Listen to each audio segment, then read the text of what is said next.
here, so I'll get that started. Um, so that's one of the key pieces is making sure that people are paying attention on their reply alls, that they're not sending that out to everybody, the credentials in there.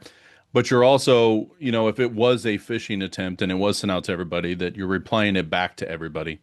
And a lot of times we've seen that here where an instructor wasn't thinking, it was a really good one, where they can go ahead and pull that in and send that out.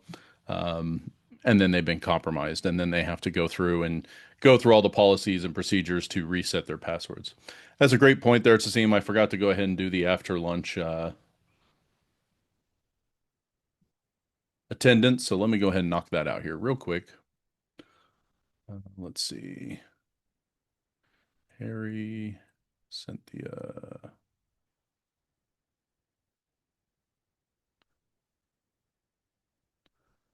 Jack. On a hill.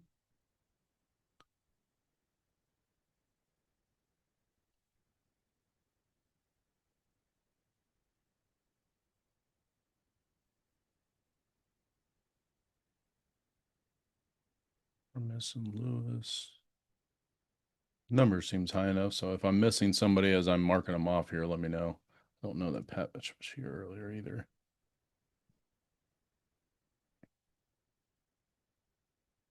I think you just skipped me, Louis. Okay. Sorry, Lewis, I didn't see you in there. Oh, there we go. I see the name now. Let's see here. Hector, Simo, and Tim.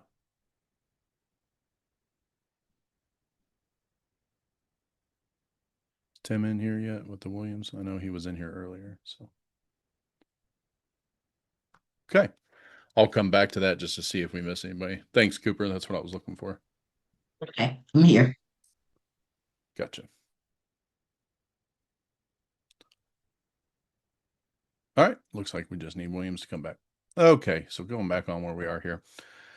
Again, this page is kind of set up for instructors. I need to kind of clean it up a little bit for the student side of things, but the idea here is that these would be some prompts that you could have them write against to kind of focus on the push fatigue of what MFA prompts do. Um, with recovery and account resilience, the idea here is that many providers will issue this one-time recovery code, and these are powerful. You treat them just like passwords. We need to discuss how to store those safely in an environment, right? So we can generate multiple examples of these. The idea here is, where do people actually end up storing these recovery codes? Do they take a photo of it with their phone? Do they write it down on notes on a piece of paper? Do they copy it to Notepad on their computer? Which one of those are acceptable, and under what conditions could they be acceptable? And same way over here on the checklist is, minimum viable is a known recovery email or phone device. Use kind of device lock if possible, whether it's a fingerprint sensor, face sensor, etc. There's Williams. I knew he'd be back. Okay. Um, and then document whatever that reset process may be for that particular instance. Making sure that we use a password manager if all possible. Make sure we can also use our stored recovery codes in that. That works really well. And then kind of document any steps for lost phones and staff turnover. A common failure here is MFA ends up being enabled, but no one knows what the recovery plan is if they lost their phone. This is pretty common, especially with the Authenticator app, whether it's Google Authenticator, Microsoft's, etc. They set it all up, but then the phone gets destroyed and they have no way of getting back in. So, of those, what would be the actually best way to store that information?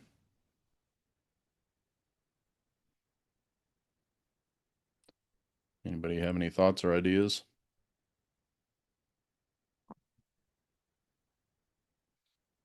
Encrypted files? Yeah. Yeah, so that'd be a good case for something like a password manager, right? Because that ends up encrypting all your passwords and locking them down so that everything stays a little secure. Photos wouldn't be a horrible thing, but it depends on how and where you store that photo. So if you just leave it in your photo gallery, probably not.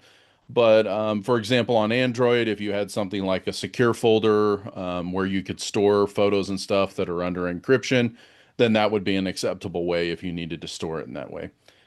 Still gonna have to type it all out, but same way with notes. If you had a secure way of doing that on your phone, then you could do that. Obviously, the hindrance there is if your phone is lost or destroyed, you would still end up losing those particular recovery codes.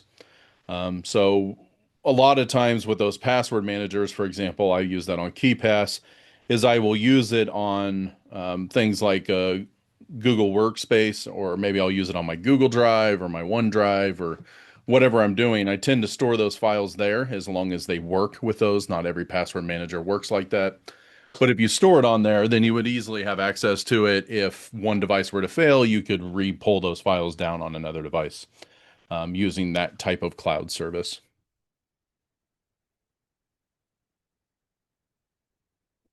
All right. And then the last little module here is just about phishing and being resistant to it. So, what is the difficult to trick a user into authenticating to a fake site and handing an attacker reusable secrets? Examples include security keys and pass keys, being able to pull that information. So, we can see that here of the different ways to compare it, and your rollout tips. You can kind of give them some explanations here on how to do that. There are some cool phishing tools out there for those of you that are teaching it in the classroom. That's something we can even look at here tomorrow if there's interest, where they kind of help build you. They help you build like a phishing email or a spear phishing email, and the different ones that you want to tailor it on. You can, especially with ChatGPT now, you can have it scrape websites, pull out information, and kind of build that up. Those of you that are familiar with Python, if you've ever worked with the Faker package, it's one of my favorites that I use and teach in the classroom, which allows you to build a bunch of fake information, and it's a great way to build phishing websites. That's a lot of the reason that I help or have the advanced Python course and have them build Flask and Django websites, is that they can build websites super quickly. Yeah, GoFish is a really cool tool there. But with those Django and Flask websites, they can build out websites and then pull that information in and build fake data, make it look like a real website pretty quickly. And then they can start collecting data from a fishing expedition or something like that. So, obviously, we want to train them on the pen test side that they're doing this because they've been contracted to do so. But GoFish is a pretty cool tool there that you mentioned, Lois. That was one thing that we looked at. I've had it set up, and I honestly haven't worked with it enough. But it's a really cool tool for doing phishing frameworks, and then we've used that on clients before. Some of my other colleagues that I had in my other company, they're really good at working with this particular template. If anybody's looking for that one or looking to see what he's talking about, it would be that tool there. If anything, it's really good for the students to be able to learn how to do that, mostly so they can identify the type of stuff coming in. But if they're in this cybersecurity realm, this could be part of their cybersecurity awareness training that they're using for a company. So even here at the university, our cybersecurity team will start sending out random phishing emails to see whether or not you are reporting them or if you're actually listening to them and seeing or not. Basically identifying them, whether you're identifying them as real or not. Yeah, you got your annual one yesterday. Great.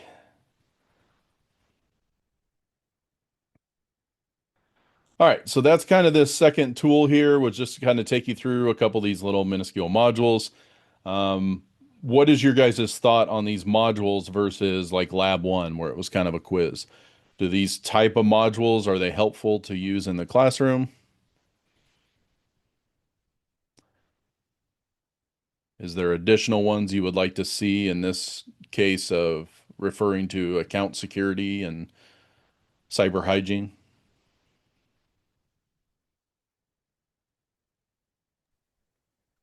Can you walk us through one? One of these modules. Yeah. Yeah, that was these prompts here that I was sharing on the screen. Am I not sharing? Hopefully I'm sharing. No, you're sharing. I was looking down trying to get into Discord. Okay. Sorry, my bad. No, you're good. So yeah, each one of these modules was just kind of a little test deal. There's just a real simple web app for everything here to kind of go through. But if you had different thoughts on what these could be, now there again, I could pull up a terminal prompt and they log in and they have to do that. It gets a little more technical. Sometimes these little modules like this and these introductory topics is better than trying to do a full-blown Linux terminal kind of thing.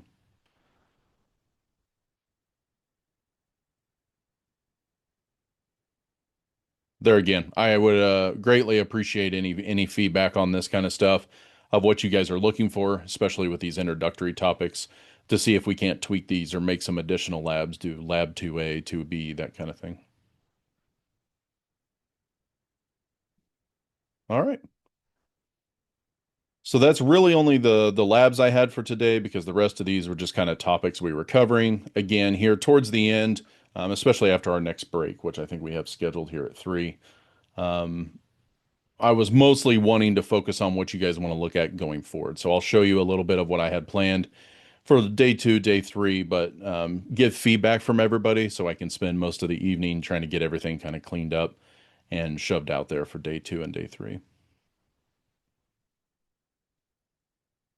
So more on this big picture of cybersecurity and kind of getting started. The idea with this section of protecting systems and data is to really have the emphasis of layered systems. And this is usually the best way to protect things. A lot of times in vulnerabilities, like when I do scans on systems for companies, we know those systems are broke, or we know that those are vulnerable to certain things, right?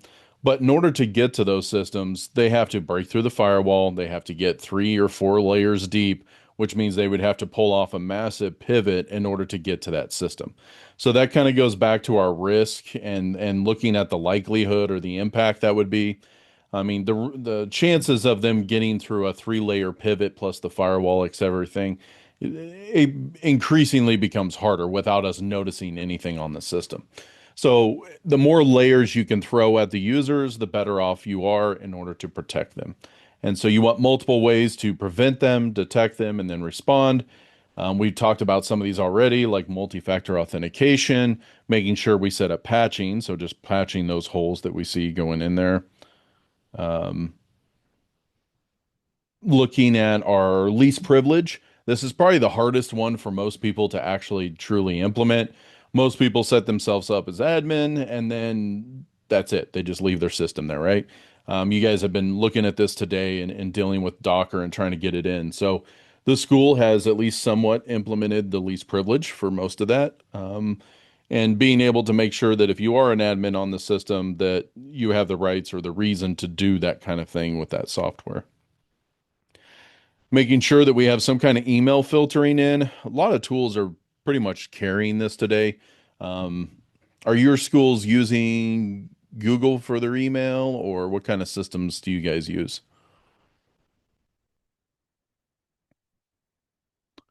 We're still using Outlook. Okay, Outlook Exchange. Yep,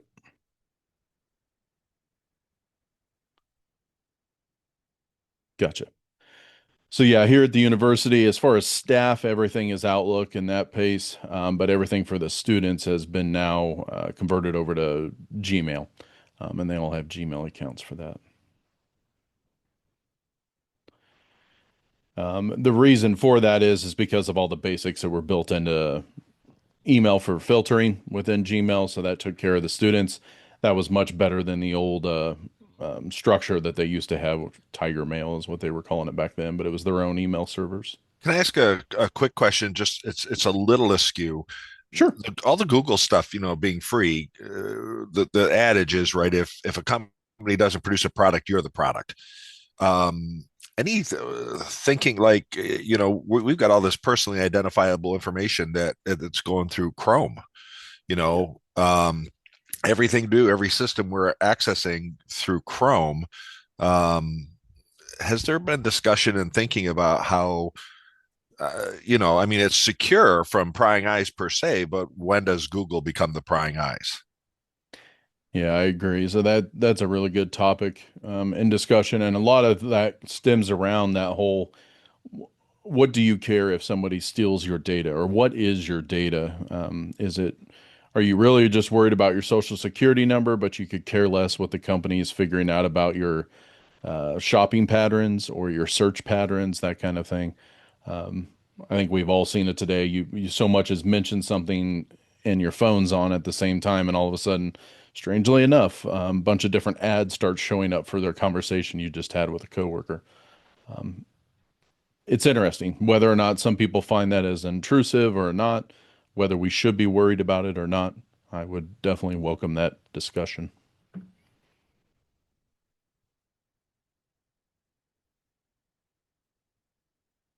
But everybody ate too much lunch. Well, I'm just waiting for the state system. The state system here in New York is worried about personally identifiable information being on this and that and the other thing. And I'm just waiting for them to say, "Oh, think about browsers and all that." And because they worry about, well, if you're using a personal machine and the data is ending up in the browser cache on your personal machine, that's a problem. But the data is flowing through the browser. So, Yeah. you know, And where Chrome has pretty much taken over, I mean, they're not at the monopoly that we had back in the day with Internet Explorer, but pretty close, right? I yeah. mean, Well, yeah, everything runs well in Chrome. So if you're using Safari or DuckDuckGo or something like that, or Brave or some of the ones that are quote unquote private, they don't work as well. yep. And that's really because they're blocking all of those things that all of these lovely websites like to steal. Um, and especially with the outlay of GDPR when that came out from the UK side, we now all had to deal with that on every website we go to. We get the pop up for cookies, right? And that was a big deal when I was working at NDG during that time. It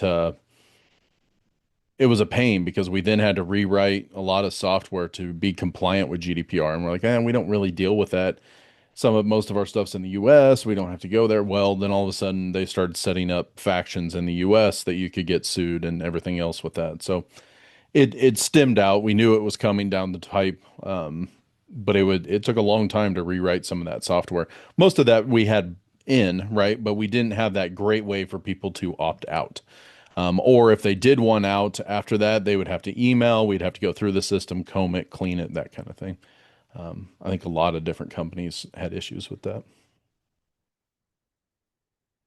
It's a great topic though, because like I said, the shopping is probably the number one thing. You don't think about it, or you're browsing, searching, etc. And all of a sudden your ads are getting custom tailored to you all the time.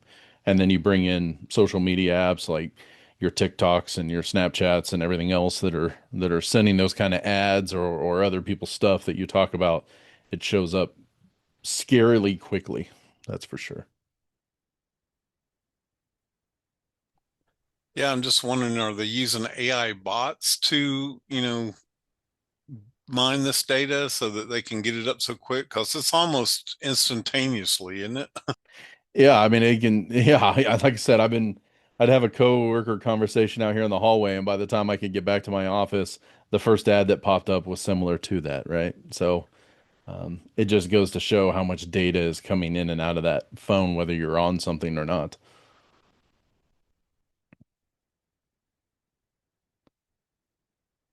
So that does come back to this detect section, right? So dealing with logs, looking at login events and system alerts.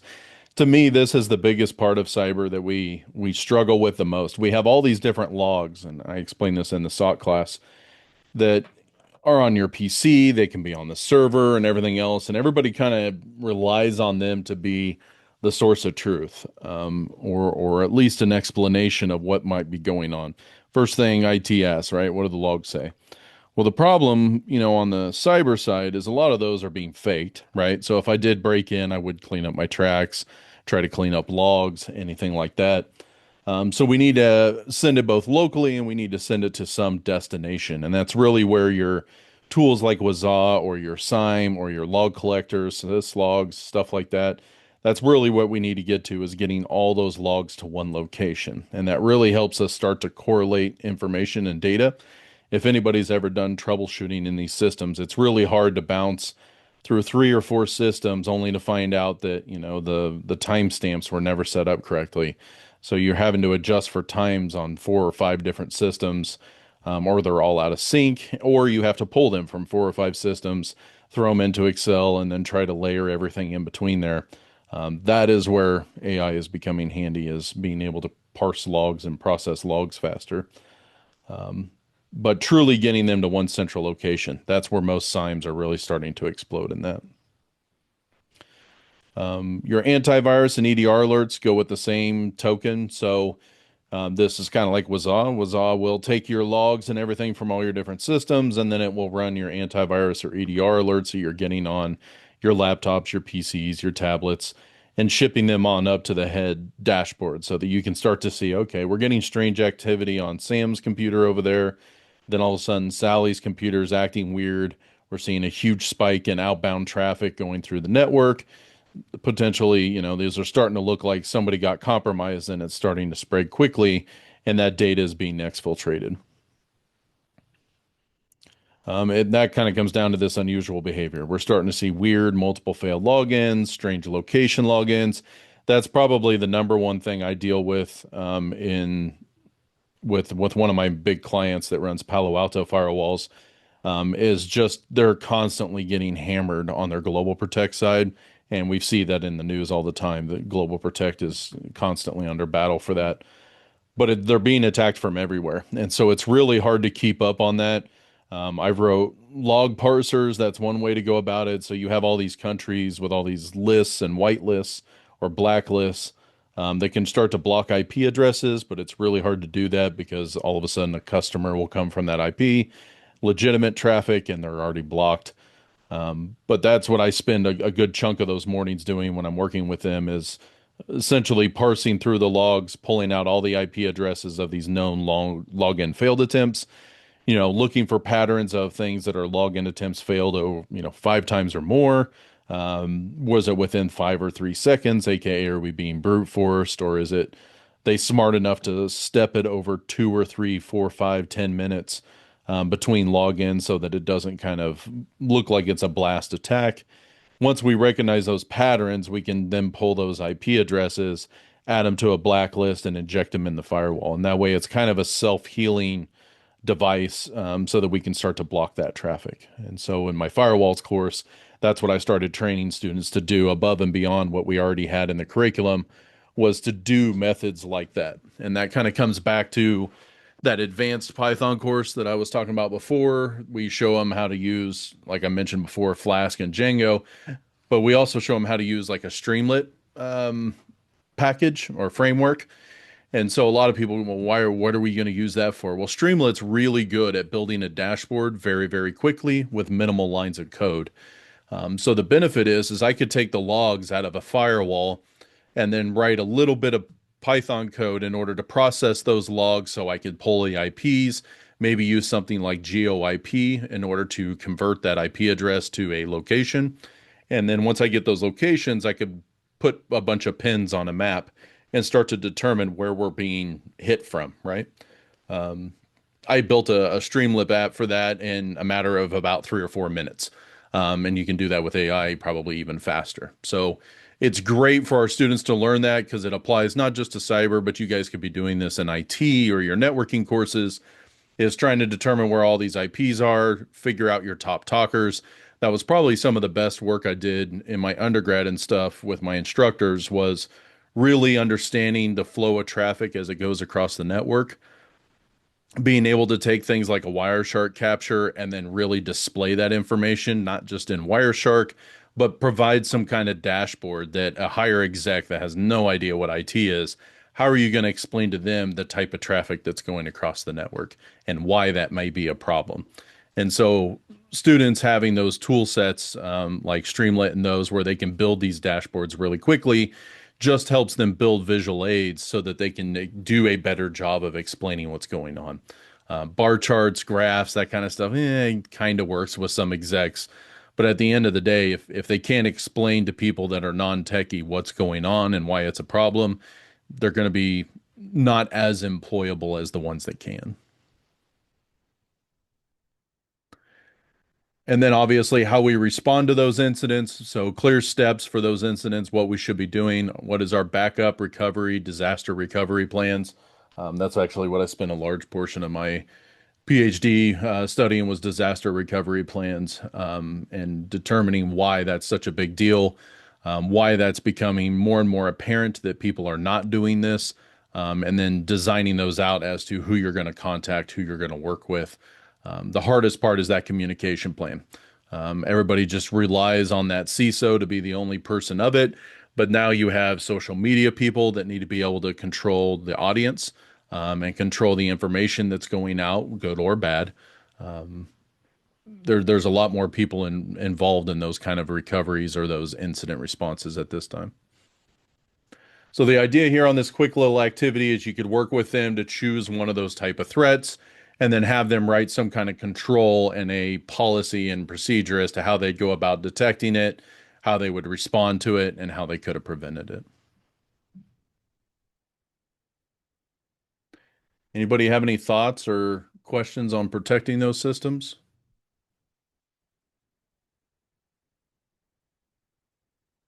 Okay.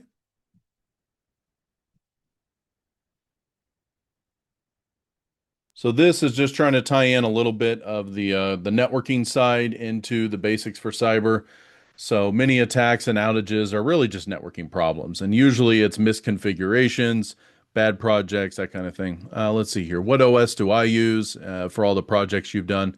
Um, Most of the like my daily drivers, the Windows just to keep up with students and stuff, but Ubuntu desktop is what I'll use. Sometimes I'll use Ubuntu server, especially if I don't need a graphic user interface, Ubuntu server. Now I've used that since 20 years ago kind of thing. So I've been very accustomed to it over time. Debian is really rapidly becoming that for the server aspect, as just raw Debian. So most of the VMs that we do, like even at NDG when we started rewriting those this summer, they're all just straight Debian based, as opposed to Ubuntu. Yes, Ubuntu is a derivative of Debian. It just really depends on what your drivers and services are.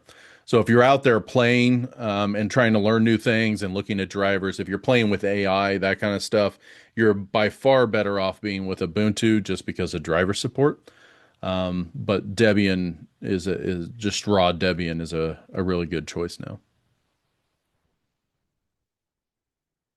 Yeah, no problem. Great questions. So on this side, we don't need to be network engineers, but we need to know the basics. And this is what I try to explain to my students. So in my students' undergrad degrees, they have to go through networking 1, networking 2, which is essentially the CCNA 1 and 2 equivalent. They don't necessarily need to go higher than that. It would be nice if they knew at least up to VLANs and all that kind of material, subnetting, BSLM, that type of stuff. That way we could at least get them to a point where they can recognize the traffic flows and where the issues may be. But to be strong in cyber, it's great that they have that foundation in networking. So they need to be able to identify the idea of an IP address, port numbers. That's probably the biggest thing that I noticed in cyber is a lot of students don't know port numbers, and there's a lot of those they should have memorized by heart. So I usually go through a port number quiz game. Um, Yes, I even do that at a high-end level there. Yes, they can go look these up, but it's not as quick as knowing what's going on, right?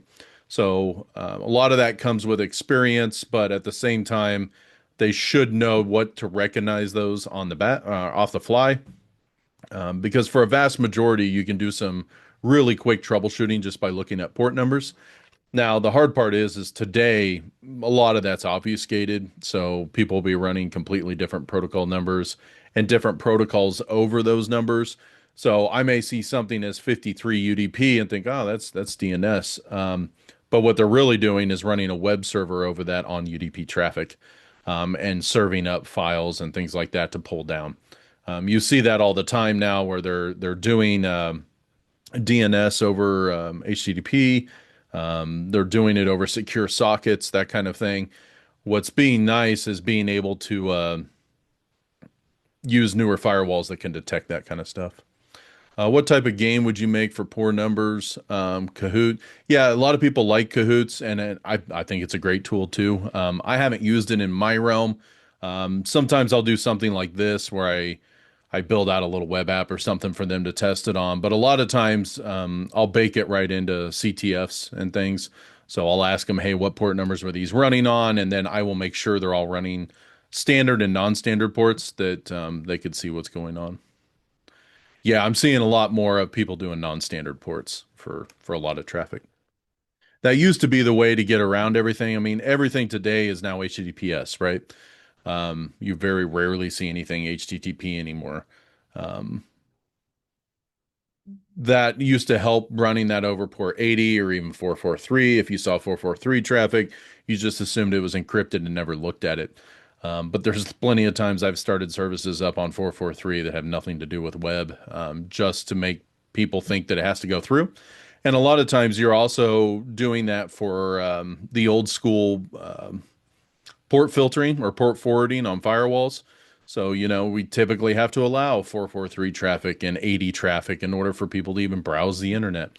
Newer firewalls are able to dial in much more. So, those of you that have worked with Palo Altos, you know that they don't care necessarily what port number it is or what the protocol is. They're drilling down to make sure that is the protocol that's actually running over that service.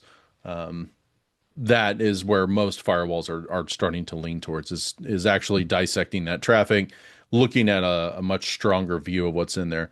A lot of us kind of went through the phase where everybody was talking about deep packet inspection and your ISP being able to do that. Should they be able to do that? Now that's pretty much commonplace. Everybody's able to see all the layers going all the way through. And some of them are even capable of doing man-in-the-middle attacks so that we could re-encrypt that traffic or do SSL decryption kind of thing.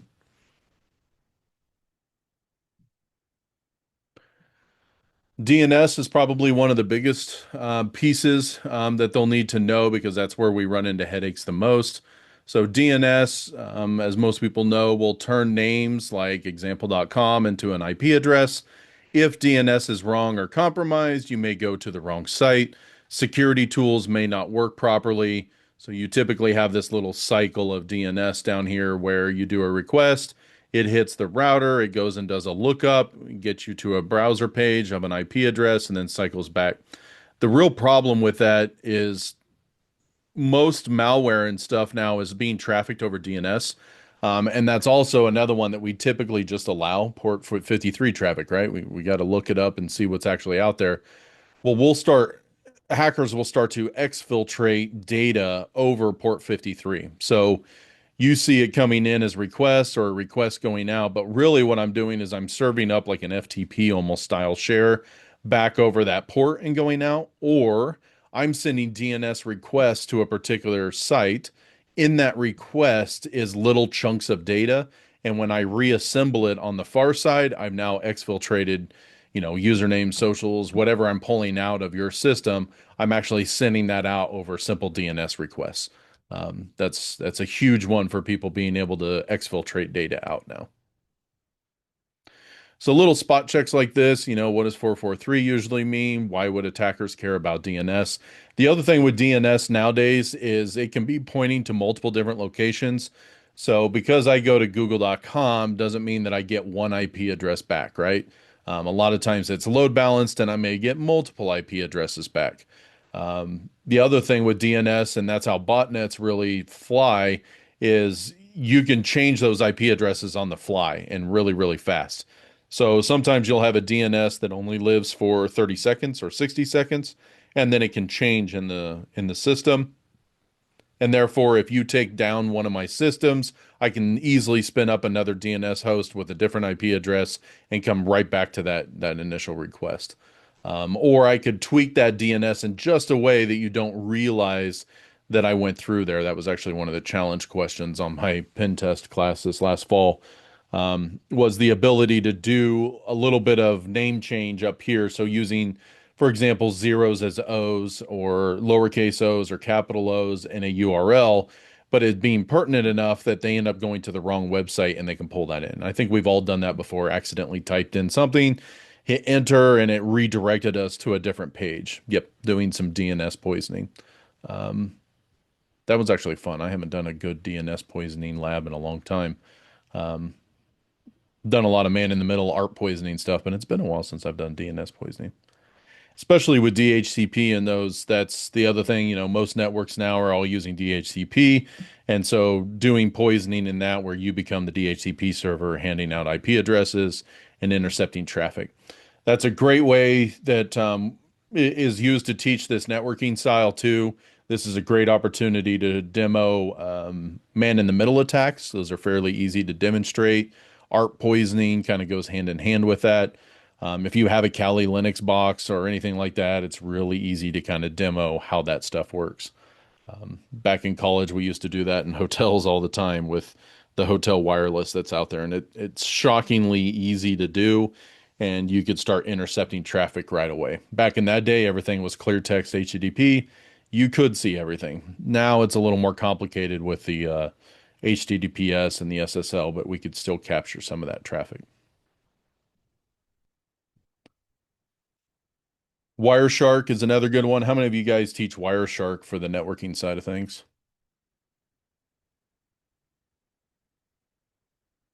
I do, but I could go into it in more detail, but I usually don't have the time. Same here. We just do like a basic intro, open a packet and stuff like that. Yeah, that's another one that I've argued back to my networking guys. So we in our department we have a networking track, we have a cyber track. There's actually like 7 different tracks. And I don't have a full-blown bachelor's of just straight cybersecurity. I'm working towards that. It's not that we couldn't do it, but there's political reasons as to why not. What I'm trying to push on them more is get back to doing Wireshark and such. Particularly because when we get out in industry and we start troubleshooting stuff, doing a simple Wireshark capture helps tremendously when it's going off there. If they have the ability to do it, if they can sniff the network or they can do a spam port on a switch, things like that. But if you can't, being able to do a TCP dump on a Linux system, and then being able to take that packet and fire it up in Wireshark is extremely beneficial for them being able to do their troubleshooting process. Because right then and there, it'll tell you either see traffic or you don't. And if you don't, you can start chopping that issue in half. That's always the process I was taught. Matter of fact, that's been a part of several interviews that I've had over the years is how do you go about troubleshooting stuff? And you always want that 50-50 chunk. Okay, I'm going to stab it right here in the middle. Do I have this up and going? No. Okay, now I'm going to pivot chart and go down to this next chunk. Cut that in half. And eventually you're going to get down to where it's A or B over here, but I at least know the designation or the direction it's supposed to be heading. And when it comes to networking, Wireshark is the number one thing that I start with right off the bat. Especially if traffic's not going through. Am I getting packets? Should I be getting packets? Where does the packets die? Do I have a container just for Wireshark? I don't currently, but if that's something that's of interest to you, I would like to build some of that. So if you guys would like to have some additional quizzes, labs, things like that, what I've seen or done in the past with Wireshark directly is come up with a bunch of packet captures that used to be kind of hard. These days you can generate PCAPs and random traffic pretty easily. There's lots of different tools to do that. I was fortunate enough at the ISP level, we had what was called Ixia boxes, and those would just let you blast real traffic at line speed through a lot of devices for doing testing. But yeah, I could look into doing some Docker containers on Wireshark. What I really like to do with that is if I get enough PCAPs where students can pull them down, I like to build CTFs out of those, Jeopardy style CTFs, where they have to hunt down through the Wireshark and pull a bunch of answers out in order to figure out what flags are down in there. So That's awesome. if that's something you guys want to build or explore here in day 2, day 3, we can definitely do that as well. So let me mark that down. Wireshark packet captures.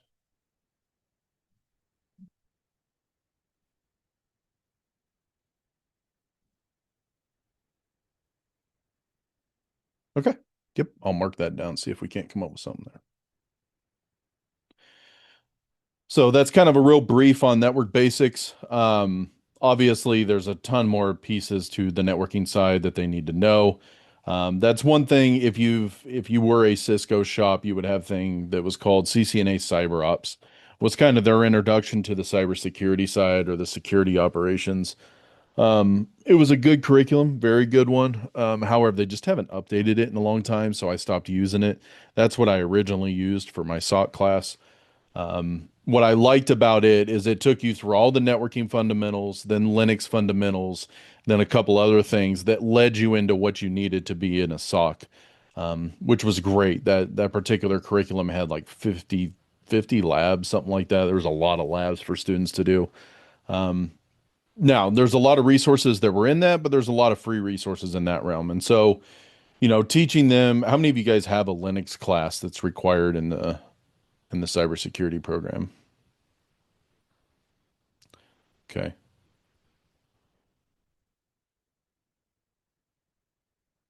Great. So that's kind of really, really important. Like when they get to my master's level, the number one operating system's all in Linux, right? The clients are all in Windows, but very rarely do we see Windows servers and things like that. I mean, they're out there, but they're nowhere near as prevalent as Linux-based systems that are out there hosting most of our services, especially if they're out in the cloud and things like that. Unless you're running something like Active Directory or the Outlook Exchange, that kind of stuff, you really don't want to run Windows servers because of the licensing. It'll just eat you alive. So on the Linux side of the house, what kind of resources are you guys using?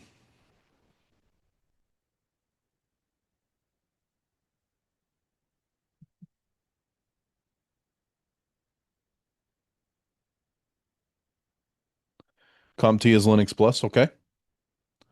You certify. Try hack me, okay.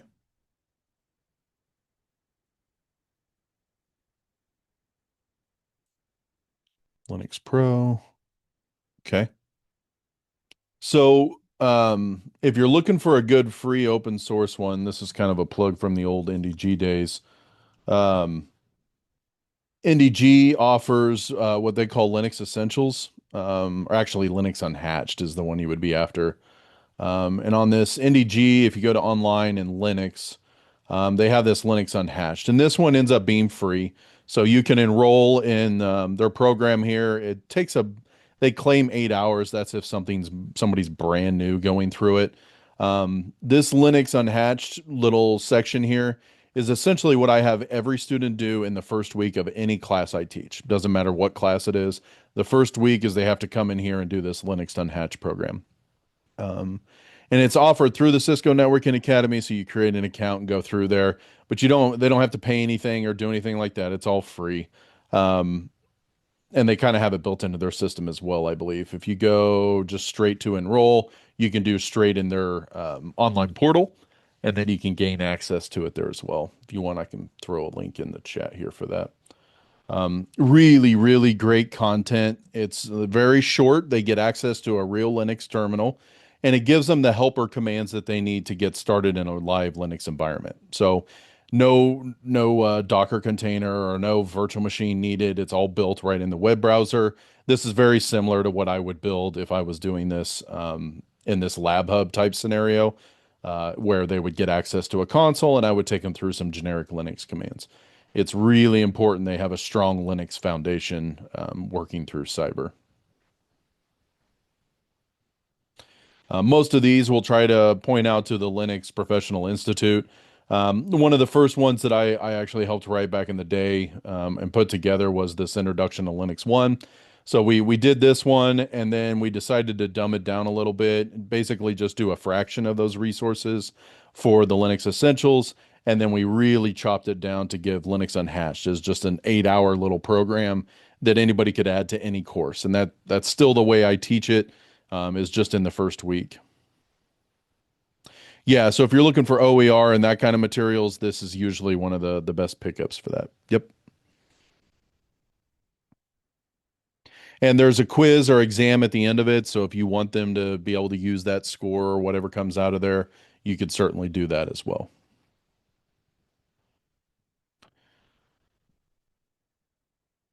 If that is also something you guys would like to see in some of these labs or create some generic lab stuff, I could definitely look into doing that this week as well. All right. When it comes to web basics, looking for HTTP and HTTPS. So our device is going to resolve our DNS name. Your browser is going to end up connecting out to a server. The browser is then going to request a page, and that server is going to respond back with whatever content comes, right? So teaching the main difference between HTTP and HTTPS, where we send data in plain text. It's not safe on untrusted networks. I would argue that it's not even safe on trusted networks. That you almost always want your data to be encrypted in transit, and it'll validate any kind of server's identity through the use of certificates. A lot of this is getting easier and becoming more commonplace with services like Let's Encrypt, where you can generate 30, 60, 90 day. I believe they're actually trimming that back to 60 days, I believe. Um, Certificates that you can auto renew. That way you don't have to pay for them. If you go to typically pay for a certificate, normally your SSL certificate will run about $300 from most vendors. Sometimes it'll be a little cheaper, but it's usually pretty pricey to get something.com as a certificate. If you go for a wildcard certificate where you basically can have any subdomain under that main domain, you can expect to pay a little bit more for those wildcard certificates as well. Let's Encrypt is a great tool for that. As you guys are building out these Docker containers and maybe you want to host these where people can actually access them in your classroom. I think we talked about that earlier. So for example, if you had your Dell server in the classroom, it had internet, and you wanted students to actually be able to access stuff from the internet, you would want to make sure that you put those all behind some kind of proxy. And so if you notice out there on GitHub for most of my projects in here, just pull up that labs one real quick since it was right here. Need to relink that. So most of these Docker projects all have their Docker Compose file, and they're not running HTTPS. They're just going to launch on a particular port number here, like this one launches on 8080. But it's HTTP when it's local. So if we look at this lab hub and we go to this inspection, you'll notice that our connection's not secure. And that's okay because we're just running this locally and putting it there. But when you go to something like this Cyber Beginners one, this is just running behind a proxy, which then has a certificate about the page, right? And in this case, I am using Nginx in order to run that behind the scenes so that that certificate is actually valid. So I have a certificate for WWC2025 .prophecy.dev, and this is all being powered by Let's Encrypt. The tool that I'm using behind the hood is all Nginx Proxy Manager. So if you get into Docker and you want to actually host those Docker containers, but don't want to have to go through the hassle of building out everything in SSL and the caveats that go through that, Nginx Proxy Manager is a really good way to do that. So Nginx Proxy Manager. And this is just a little Docker container you run in of itself. And then it ends up getting your public IP address, and then you can automatically build those out here. Yes, I can certainly do that. That's one thing I meant to have on the main website was just a page of random links of stuff we come up with. I'll be sure to save the chat out here, and then I'll end up building that page out there as well. So this one's pretty easy. There's some really good YouTube videos you can watch in this, and I can even demo this later in the week on how you can set up a bunch of Docker containers and then host them in general for free on your services that you have there, but also be able to have your SSL certificates provide a nice, secure interface for that coming through. All right. Cookies and sessions, understanding what a cookie is and a small amount of data that's being stored in that browser, and then getting a session that is how a site remembers how you're logged in. So if somebody ends up stealing that session cookie, we don't even need a password. And that's pretty common. That's where you get into attacks like cross-site forgery, cross-site scripting. All of that stems from me being able to steal your session cookie and then being able to host that or put that in my cookie so that when I go browse that website, it already thinks I'm authenticated. I don't have to have a username and password, and I can just act as if I'm already logged in. There's some really cool tools that you'll play with in Kali that'll help you with that.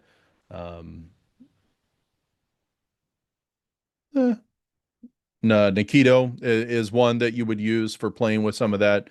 And so if you haven't played with those kind of tools, that would be another one to kind of go out and explore. I believe it was Nikito. It's been a while.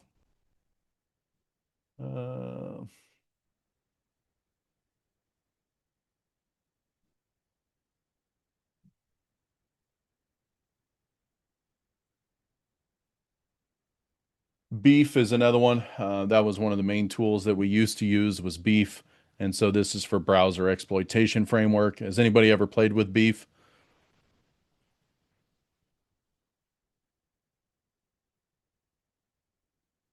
Okay.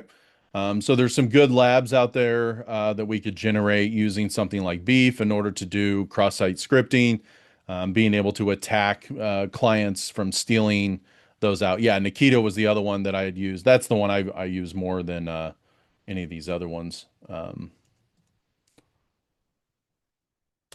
on, that one. So Nikito is a really good one. Again, for acting like you're part of one of those particular ones there. There's another framework that I'm used to using besides Nikito, and it is I can see the icon, but I cannot think of the name of it off the top of my head. We'll pull up Kali and kind of demo that because that's really good in the classroom. Zap, yeah, that's it. There you go. Zap was another one that is really good in kind of demoing how this works. Doing Zap proxies and yeah, OWASP Zap. Yep. I hate it. I go from semester to semester and I forget all my tools and then I have to go back and I can see the icons, but I can't remember the names. Getting older, it feels like. I think that's the 1-year-old and the 19-year-old at the same time. All right. And the 14-year-old. So in dealing with these cookies and sessions, the main thing is to get people to understand this kind of goes back to what you were talking about before with the browser is starting to stash all your cookies in the browser. This leads you open to vulnerability. So if I can take into your machine, download your cookies, pull your cookies out, I can usually extract a bunch of this. For those of you that were doing the web development stuff, is making sure that we're designing websites and things where that session cookie stays secure and that we can't just hijack that we're building in cross-site forgery type stuff in there. So for example, when we teach Django and Flask, we teach about making sure that everything's protected in that realm. That's another reason to use those frameworks as they have that kind of baked right into it. Because stealing cookies and stuff is better than even learning the password, right? If you've ever done labs on the Windows side of stealing the hash and passing the hash, that's one that we did this last summer here when we were talking about OT stuff, was being able to break into Windows systems. We just didn't even need to know their password. We just need to steal their hash. And then we pass that hash in as if we are that person, and it logs us right in without ever even knowing what that password was. So really kind of focusing in with them what HTTPS is, why it matters, particularly as it correlates back to that CIA triad in terms of confidentiality, integrity, and identity, and accessibility as well. All right, so covering identity and access basics. This is usually one that trips people up is these two keywords, authentication, which is proving who you are, and authorization, which is proving what you are allowed to do. So login versus permissions. And so really focusing in on least privilege, that people should only have access to do the job that they're needed to do. This will reduce the damage from mistakes. It also helps reduce the damage of any stolen accounts. So a lot of times in my CTFs and stuff, they have to go through the process of privilege escalation and trying to figure out, who had root access, who has sudo access, who is an administrator on the machine. Maybe it's local or maybe it's domain-wide administrator. Usually they shouldn't have a domain, but they may have local administrator. A good example of that, and you guys may have seen that at your school, is sometimes IT will override and give you a local admin so you can install a tool for your classroom, whether it's Wireshark, for example. But they forget to go back and turn you off from local administrators once that tool's installed, right? That is extremely common. It doesn't just happen in schools. And so you had this one-time thing where you needed local admin and then they never pulled that credential back. Now I can go in, determine you are a local admin. Now it makes way more sense for me to get access to your account because now I can compromise that machine.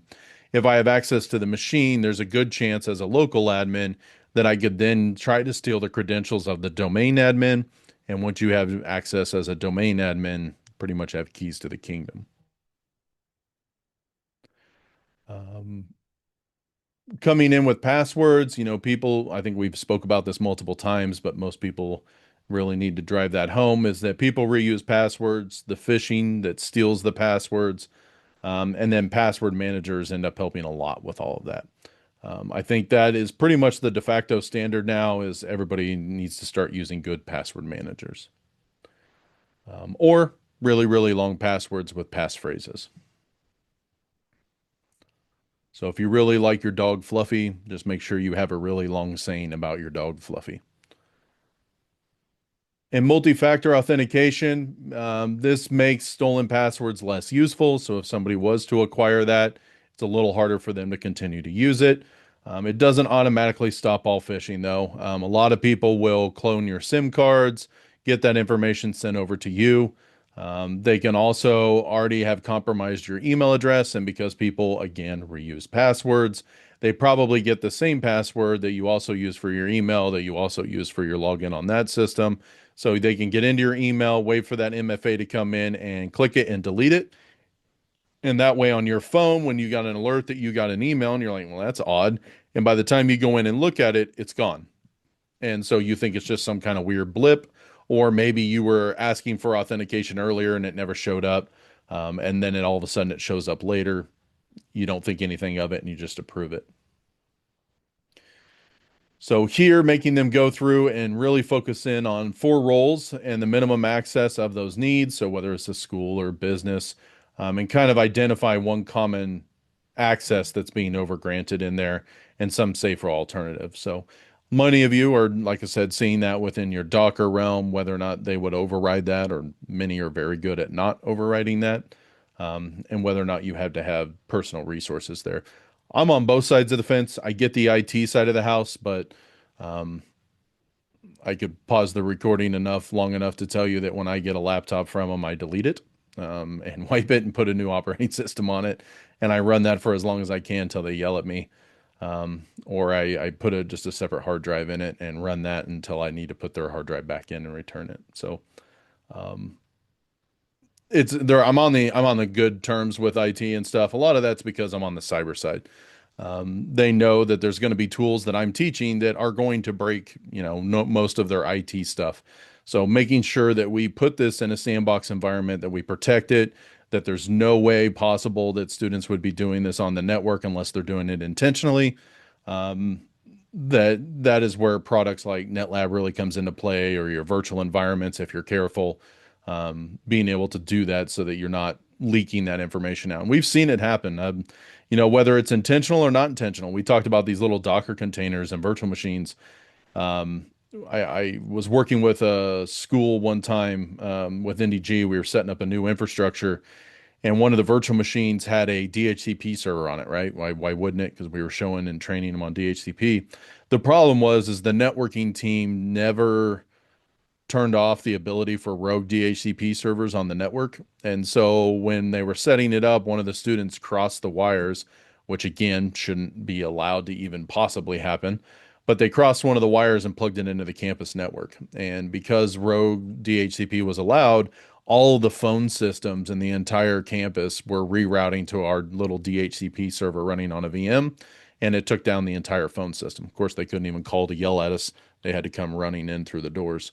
But it's that simple, right? So setting up MAC address protections, setting up DHCP rogue systems so that you don't get that kind of stuff on is really, really important when you're trying to set up minimum access and getting people to deploy these services. So that's one thing I always try to build when we're doing these lab sets or talking about this, is making sure that you have a good sandbox network, that there's no chance that that's going to hit a physical network, preferably air gapped if at all possible. or some way that you can route and make sure that we're not allowing students to cause issues. And you will get the occasional student that decides that, yeah, it's fine. I learned how to do it here. I can test it here. And I've had those students in that classroom. And then IT's calling me going, hey, what's one of your guys doing? No clue. That's nothing that we would have trained in the classroom. Go ahead and prosecute, do what you need to do, because that's nothing that we train here. So.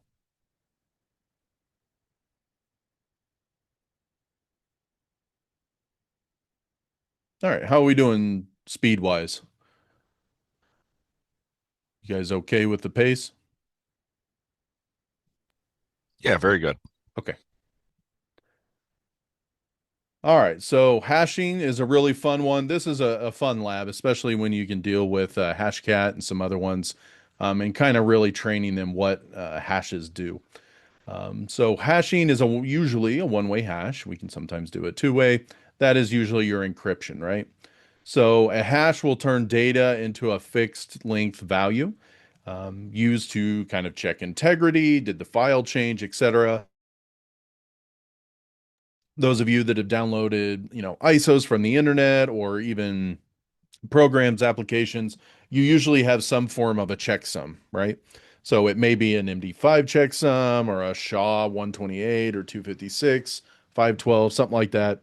You'll typically see those as a way to check the integrity of that file you downloaded to make sure nobody's intercepting that in between and sending you a bad file. So you can store that like in a password storage. This is proper methods for you to go in through there. The thing about hashing is it's one way. You can't end up decrypting that hash back to the original. So it's not like encryption where we're actually storing it. For example, a password is probably going to be usually encryption. Sometimes we can do it within hashing. So most of the time with hashing, if you're doing it right, the way that works is I never know your password. All I do is check the hash of what you typed in. So, like on a website, when you type in a password, you're never really sending that password to a server. A lot of times, if it's written correctly, it should be using something like JavaScript to create a hash of that password as they're typing it. And as they type it, then you send off that hash. And then that hash goes back to the main system. They go through to see if that hash ends up matching what's in the database for that user, and that's what they compare on. They never actually know the password once that hash is created. In cyber, we tend to do this, like we talked about some SQL databases and stuff. This is a great way for you to kind of demo that behind the scenes. Linux passwords, when you guys are dealing with the Linux system, this is a great way to see this when they hash those results, or a one-way salt, that kind of stuff is a great way for them to see how passwords work. Encryption is intended to be that two-way, and it'll transform that data using some kind of key. And if you have the key, you can decrypt it. This is typically what we're going to do with SSL connections, even on SSH, that when we're using SSL under the hood. This way we could set up, a known host, and then we can allow or authorize that to use that. Public keys, shared keys, that kind of thing, that's where this encryption is going to lie. You can have symmetric or asymmetric, where symmetric means that the same key encrypts and decrypts. It's rather fast but less secure. You can have asymmetric, in which case you have public and private keys. That's useful for identity and secure key exchange. So when you guys are doing SSH and things like that, that's typically here in the asymmetric realm. TLS is what HTTPS is going to use in its protocol, and that's used to protect data while it's in transit between your browser and the server. And it does not guarantee that the website is honest. It guarantees that you are connected securely to that site. So if the site's not compromised in and of itself, we'll make sure that the communication between the two is there. So when it refers to which way or which one is one way, it would be hashing and then TLS going through. So cool tools to play with on this side would be things like Hashcat, which is part of Kali. That's a way for you to both decrypt those or be able to hash them in and of itself. Base 64 is a really common one that we like to use. A fun one to use in the classroom is going to be something like CyberChef. Has anybody played with CyberChef before? Oops, that's not the one I wanted.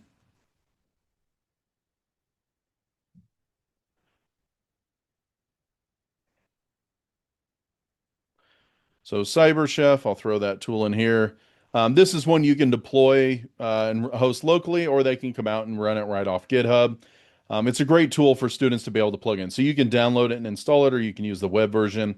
It would allow me to make a recipe here of what I'm going to do. So say I want to hash it in base 64.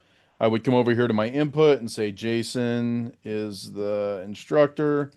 And we can see down here, we'll end up with the base 64 equivalent of that.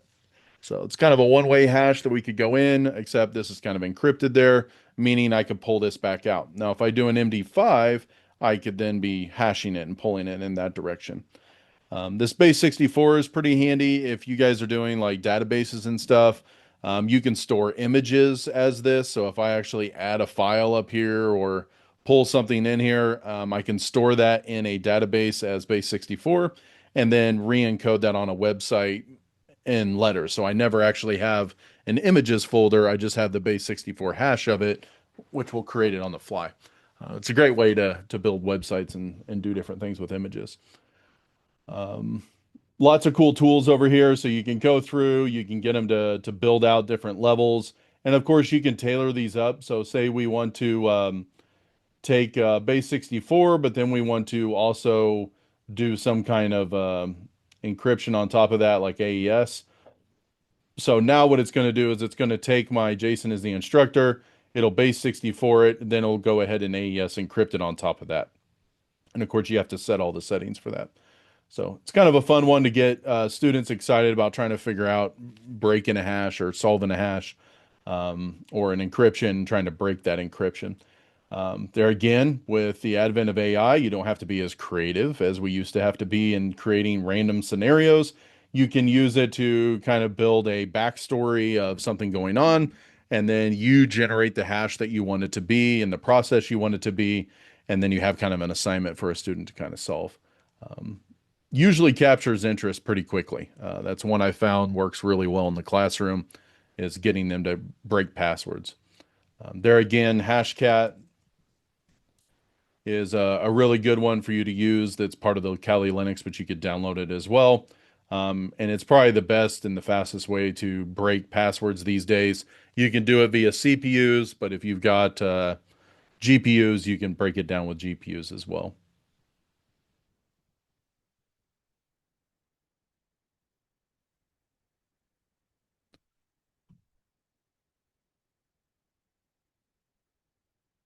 All right, so for logging detection, the log itself is just a record of events, and they help you answer what happened, when did it happen, and which account and device was involved. So this is probably the biggest thing I stress on students is logs are great, but this first one here, when it happened, or this one here rather, this is irrelevant if you can't do good time management on all your different systems. So the importance of having a time server or everything pointing to the main time server is huge, because in a network, if everybody's pointing to a different time source, these logs are going to be irrelevant because you can't correlate anything.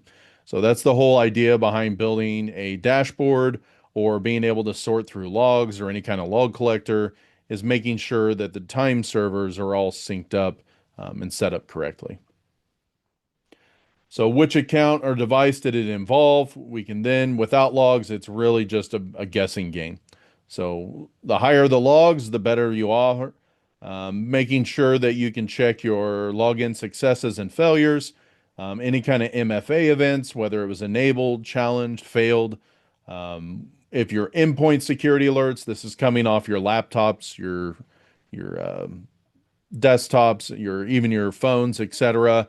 Any kind of logs that come up in Windows alerts, all of those should be sent back to a central location so that you can start to correlate that.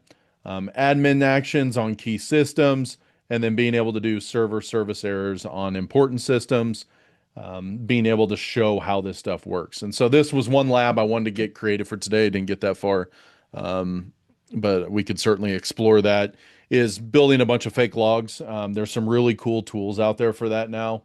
As a matter of fact, I'm trying to remember what that was. Let me see if I can find that again.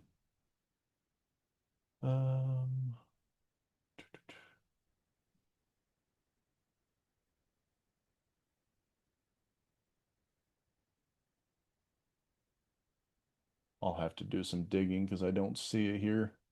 But I had there was a new tool I found that built some really cool logs on the fly, and that was pretty handy because before, like, packet generation and stuff like that for your Wireshark stuff, you could use Python Scapy, but it was a little rough because you had to really do a lot of hand holding in order to create that.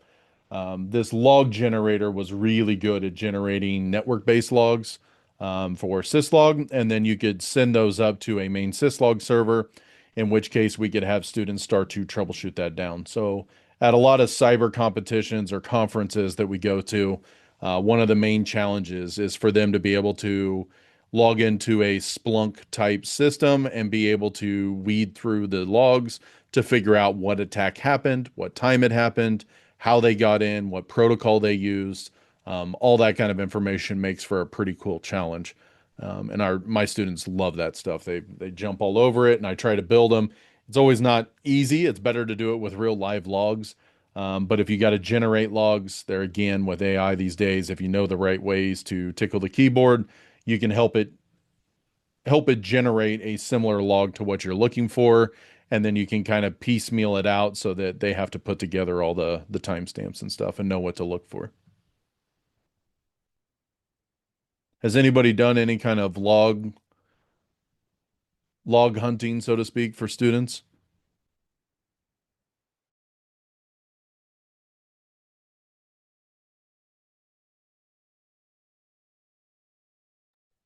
The Try Hack Me platform has some real cool tabletop exercises with a Splunk, and you Okay. actually go through logs and do hands-on with the kids.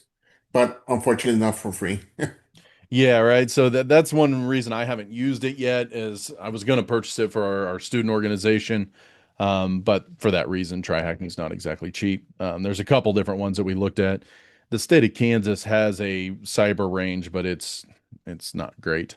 Um, of course, now I'm on a recording for saying that as I sit on the advisory board, but they were hoping that a lot of instructors would donate their resources and donate their stuff to it. And as you all know, we're busy. And if we do it, we want it for our classrooms, right? We don't want it just floating out there for everybody to have, if we're trying to use it as a grading mechanism and a tool. So I think they found out that instructors weren't going to do that for free. We already do enough on the free side, right? Um, so for these logs and log analysis, if that's something that you guys are interested in, that it's definitely one of the labs that we can build out for tomorrow, and kind of show you and students, here's what you would see, here's where you should go through and kind of dig through and see what happens. So I'll see if I can't come up with a little container for that.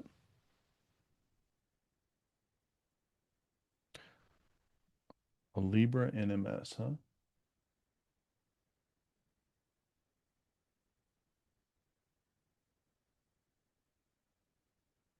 Oh, nice. Yep. I haven't heard of that one before. I've used all sorts of ones over the years. So anything from Cacti to Nagios to um, all sorts of different ones that are in there. But that one's kind of cool. That one has essentially the same thing. Collecti, Smoke Ping, those are all ones that we used to use for Cacti stuff back in the day.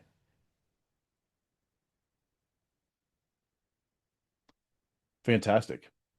Yeah, so a lot of these, especially if you guys are teaching networking and you have some physical equipment, that's really nice to be able to send those data and those logs to it.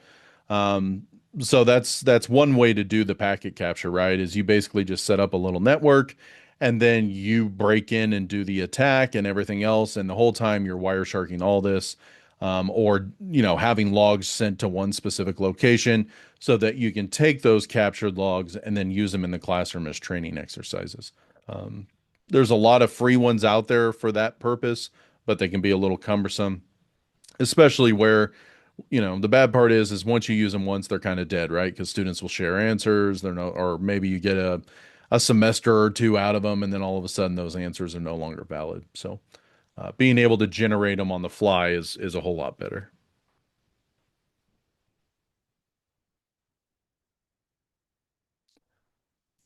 All right, so that kind of brings us to incident response, which is one of the last topics I had listed here. We're going through this significantly faster than I had proposed. So I was hoping and they're really, really adamant about making sure that we get the full time slot all the way to 5:30. That way you guys can get your CE credits.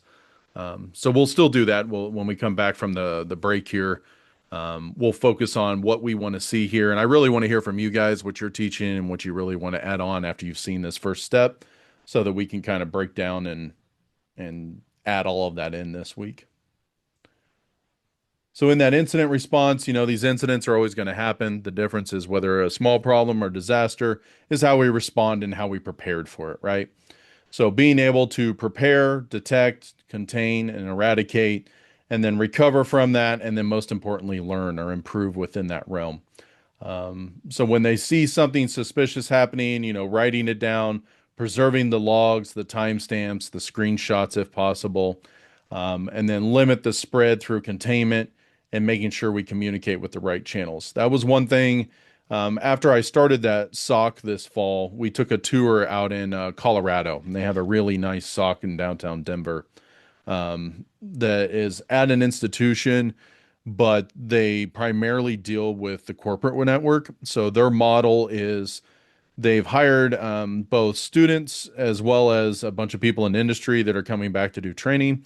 They run a small MSSP, so that would be a managed security service provider, where they are the SOC for a bunch of different businesses. And so the businesses, I believe, get a much cheaper price to run their SOC, and then they hire these people as they're going through training to monitor that SOC. So they're eligible for cyber insurance, etc.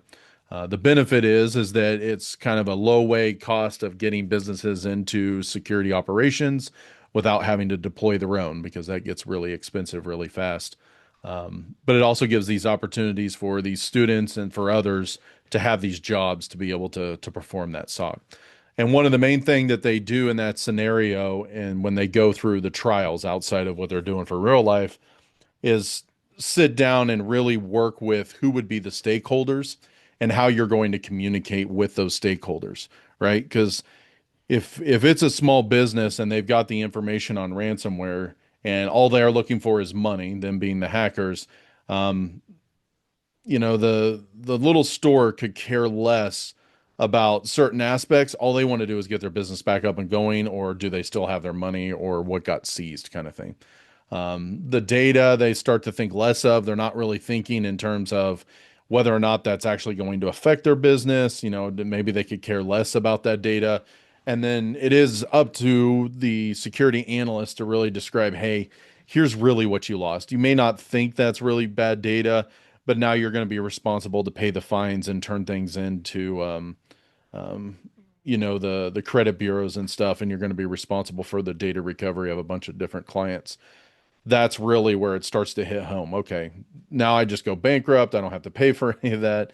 You start hearing all the horror stories start to come out of the woodwork. So it was interesting at that SOC what they deal with, and then being able to do these showcase scenarios like this and making sure that students start to understand what that really means. And so if a user like this reports an MFA prompt that they didn't initiate, what do they really need to do? What's the risk? It's their next step is really whether or not they're going to be compromised, or how can they contain the event, gather information, that kind of thing coming in.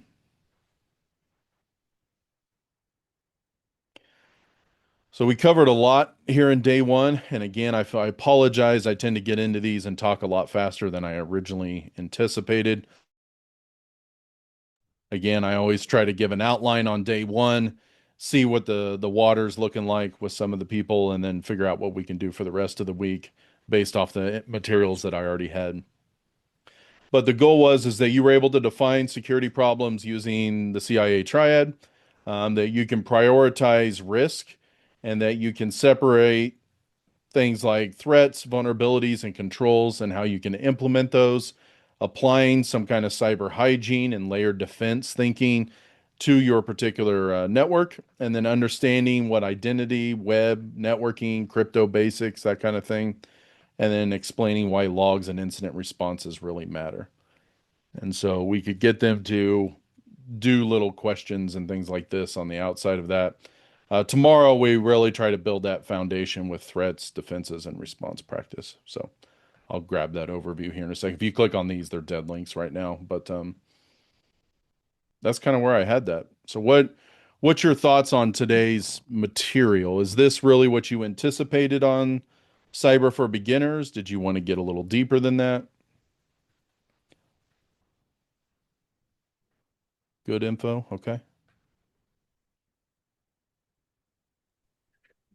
For me in particular, a lot of this stuff because our college has a partnership with Coursera, some sort of partnership, so we get the free Google IT course that they have. Okay. Yep. And a lot of this stuff is on there. So for me, it'll be another way of explaining some of their concepts that are in that course or expanding on that. Yeah, it's basic stuff, but it's stuff that, like you said, students nowadays, they don't even know how to turn on a computer or this or that. So all these concepts need to be reinforced when they enter the cybersecurity program. So for me, this is great content. Great. Great. Yeah, piggybacking off that, I agree with him about that because a lot of people that I have, they they know the concept but don't know how to use it. So they know the definition, but no problem.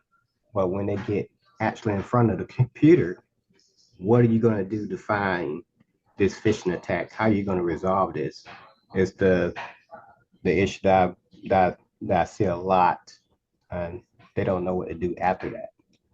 Okay. So more of a scenario or even a skills-based Right. way of assessing them. Even a demo actually of showing Okay. them like, hey, okay, this is how you go to your event log and look for what happened during this time right here. You got a time frame. I want you to look at this particular event log during this time and tell me what happened. So that's part of the issue that I've run into and where I see a lot. Okay. Perfect. That's all great feedback. So yeah, Yes, please keep it it coming. was great. I don't know if you all can hear me, but yeah, this is Jason. It's very great content. I thank you for that, and I know we're gonna implement it in our courses, especially with Dockers. I really like that the idea of hosting Dockers and all that, and maybe later we can find out how much memory would a server be. I guess to run so many Dockers and all that. Yeah. Yeah, that's one of the beauty of Docker too, is it's not going to take as much RAM as a bunch of virtual machines, right? So Yes. um, if we can build them out in containers and such, we're a lot better off there. However, there's some things we can't do in containers. So like if you're trying to teach system hardening, I noticed that was one of the topics you guys taught, and using Kali and things like that, we pretty much need to use those as VMs. Um, Yeah, I'm not sure if you're familiar with Pen and Lab and and the other one. I think it's called I can't remember. It's got like a clone of that software, but they also implement Docker containers in their system. And I know it does run very light, kind of like the Cisco labs that they also run Dockers in the Cisco labs. Not the packet tracer, but the other Cisco labs that they run out of a virtual machine. Yep. Yeah, that's and so really like even the NDG one, if you look at these are essentially containers. They're not necessarily Docker anymore. They used to be, but they're containers that allow the students to have interaction with an actual Linux device. And these are all part of the Cisco Networking Academy. So if you're looking at Oh, okay. the Linux side of Cisco, you'll see that too. Yep. Okay. There again, that Linux unhatched, you'll get access straight to a machine. It's been a while since I logged in here, so let's but somebody else can go ahead and share. I'm just going to look in here and try to remember how to get this all up here. Okay. Yeah, so looking at your screen, that looks like it's been updated a little bit since I saw it. But one of the things I'm really liking about this so far is like the Docker containers, because we teach so many of our classes online now, and it's being able to have a student who's somewhere else with a different system and still give them the same experience that we're having locally. Yes. Yeah, in the lab environments, I mean, that's really the hard part, right? Is getting it where it's consistent so that you can teach and you're not spending 90% of your time debugging and troubleshooting. That's really where I like their NetLab platform that they've used, and I've been around it for a very long time. And obviously went and worked for them because I really like the platform. But you could still do the same thing with Proxmox and some other things. The real nicety, because these guys run on Proxmox now, they used to be a big VMware side, um, is the scheduling engine. That's really what it sets NetLab apart from some of the others, is being able to schedule these on the fly as pods and then set them up. Try HackMe. Some of these online cyber ranges utilize similar tech, where they're doing either containers or VMs and they're spinning them up on the fly, which you'll notice in a lot of those. Even some of your big book publishers like Cengage and those will have those type of lab environments. But you'll notice they sometimes take forever to spin up. They're not always consistent. A lot of them are breaking Windows license laws. And they just don't care. That's the hardest part. And usually we're not too worried about it in academia. Most people aren't. They're not going to chase us. We're just teaching this stuff, but they could. And in the event that they do, then it's going to be rather ugly pretty fast. So,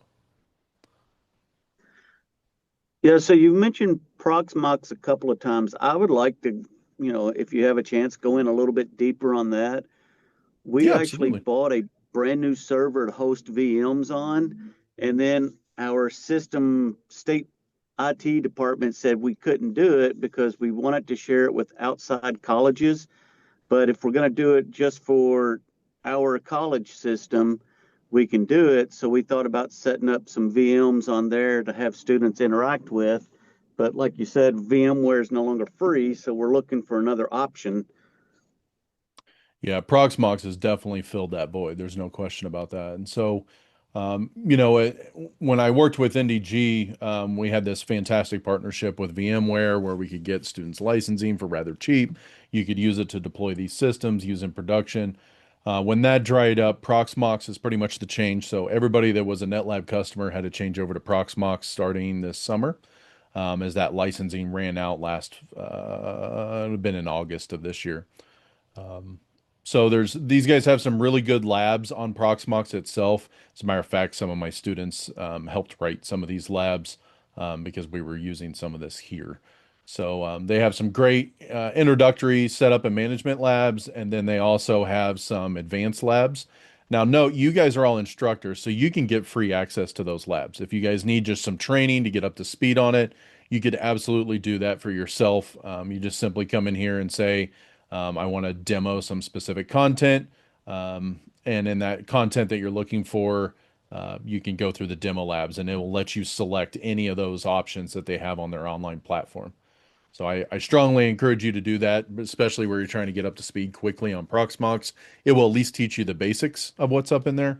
Even if you're familiar with VMware, it does a good job of kind of giving you a compare and contrast. And it's all free to instructors.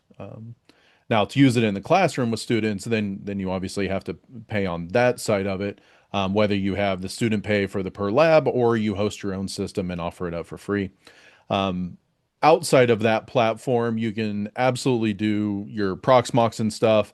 There's some niceties that you can do on the automation side where you can use tools like Terraform and some other stuff out there, but you kind of have to be pretty techy to use some of it. It's not that it can't be done, but you got to have some stuff in place to do that. That's really what my CTF software that I'm working on in this background here over the next year is really to help automate all of that. So instructors would go through and they would select different vulnerabilities they want or different scenario types that they would want. And then it randomizes the data and the flags on the system, builds out the virtual machines, and they're ready to go ahead and start. And then when you start them up, the CTF instance starts up with it as well so that you can perform your own capture the flag activity.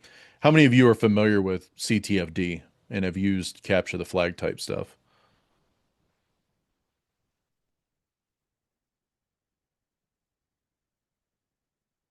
Okay, great.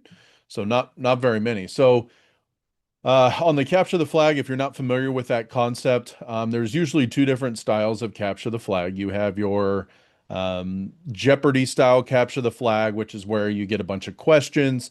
Students have to explore those questions and then answer them correctly. It literally is like Jeopardy as you go through there, a bunch of different categories.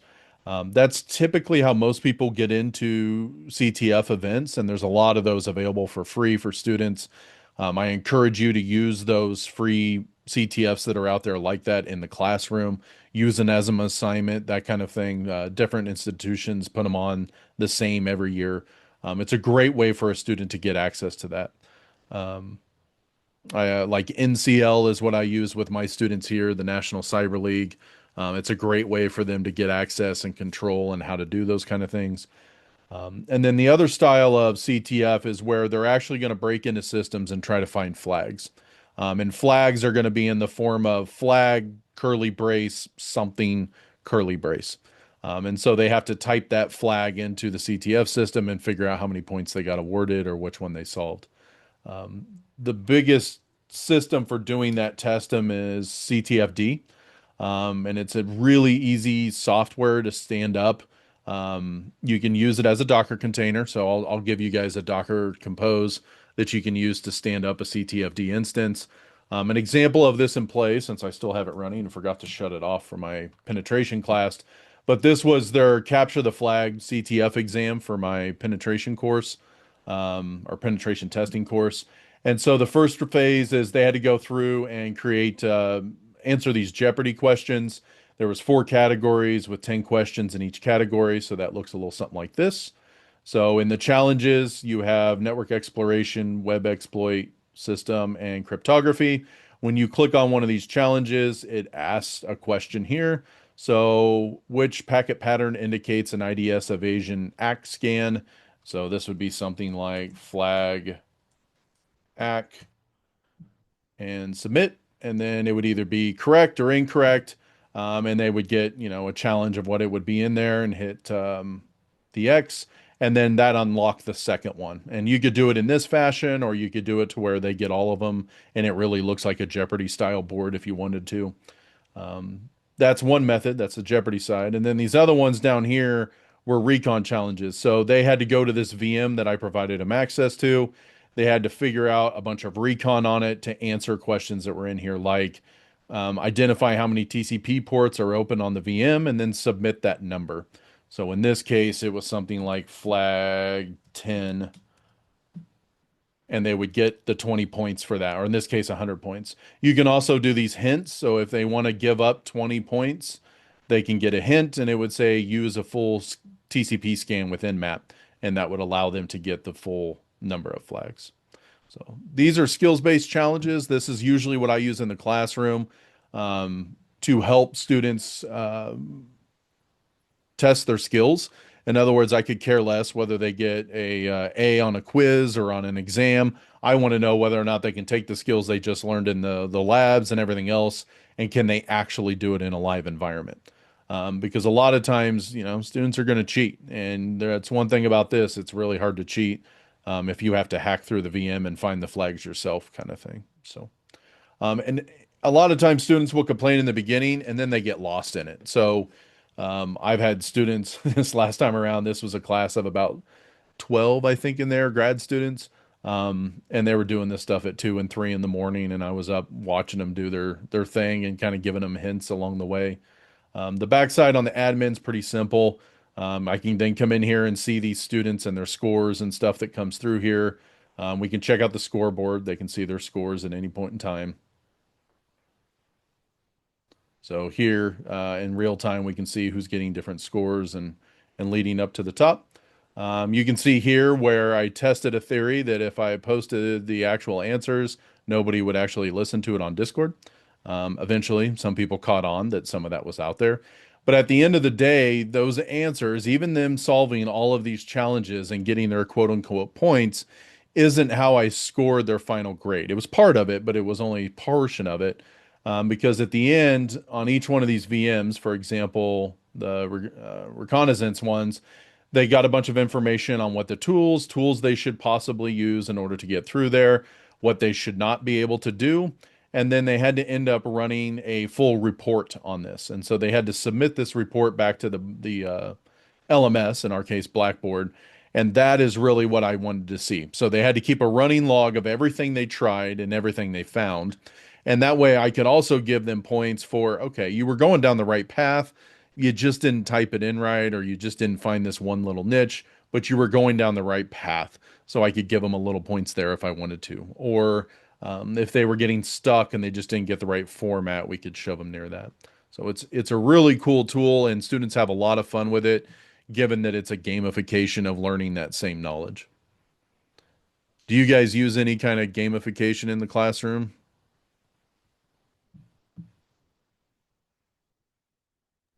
I do. I And do. what do you use Yeah. for that? Well, mainly it's like when I'm in my beginning program class, we create games, with programming and stuff like that. So I'm just a big game person. I think students learn more by, playing, a game than anything else. So I guess it's just the way they are now. Yep. And that's what I see in this is they'll start challenging one another, or they'll even work together to try to figure out, well, you know what, I tried port 22 and that wasn't going to work. But hey, did you scan for bigger ports? Oh yeah. There's this weird 60,000 port. So they try SSHing into that and find a flag. So students seem to respond to this, both undergrad and graduate students, even, and a lot of my grad students, to be clear, those are primarily non-traditional students. So these are guys that have been out in industry, guys and gals that have come back and they're like, hey, I'm trying to make the next step in my career. I just need this degree. I don't necessarily need a master's, but I need the skills that you're teaching in your master's. Um, and they actually enjoy even these CTFs because it gives them a thing to do, a thing to challenge them. Nobody likes writing papers anymore, which is fine by me. So I don't. Use games a lot in my class because I teach CCP as well as adults. So my high school students, they have to stay engaged or else you lose them. Yep. So I made up a game. My introductory class is preparing them for the CompTIA Tech Plus. So I created a game. The theme is Uno, but it's based on the concepts that we're learning. So since cybersecurity and networking is really heavily on the exam, we play Uno, but I created it using AI. I do play Jeopardy, and we do play, well, it's not really a game. I give them the option to use AI for their final project, and they come up to the board and they spin a wheel that's electronic, and they pick out these custom agents that I built from scratch to help them complete their project. So I love games. I think it's really cool. Great. And what did you end up doing your PhD in? I meant to ask that earlier. My PhD was focused on electronic medical records and how they impact oncologists in terms of burnout. But my background my degree is in information systems. So that's where the electronic health record component comes from. Gotcha. And then I had to find a gap in the literature, which was burnout with oncologists. So I just tied the two together and I used a quantitative method. Perfect.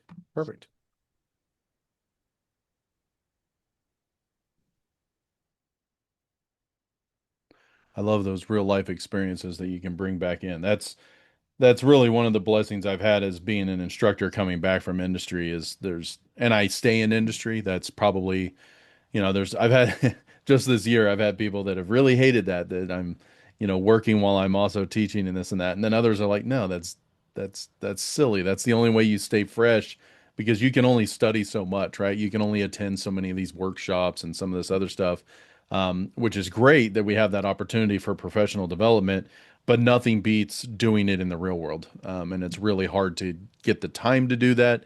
It's really hard to replace that. So, one other thing that we use in class, I asked my dean if he could order Raspberry Pis. And then they have these little Internet of Things houses that I let the students set up, they really enjoy that because it gives them the freedom to be creative, and I'll make it a game and I'll give them a prize. Usually it's like swag or something.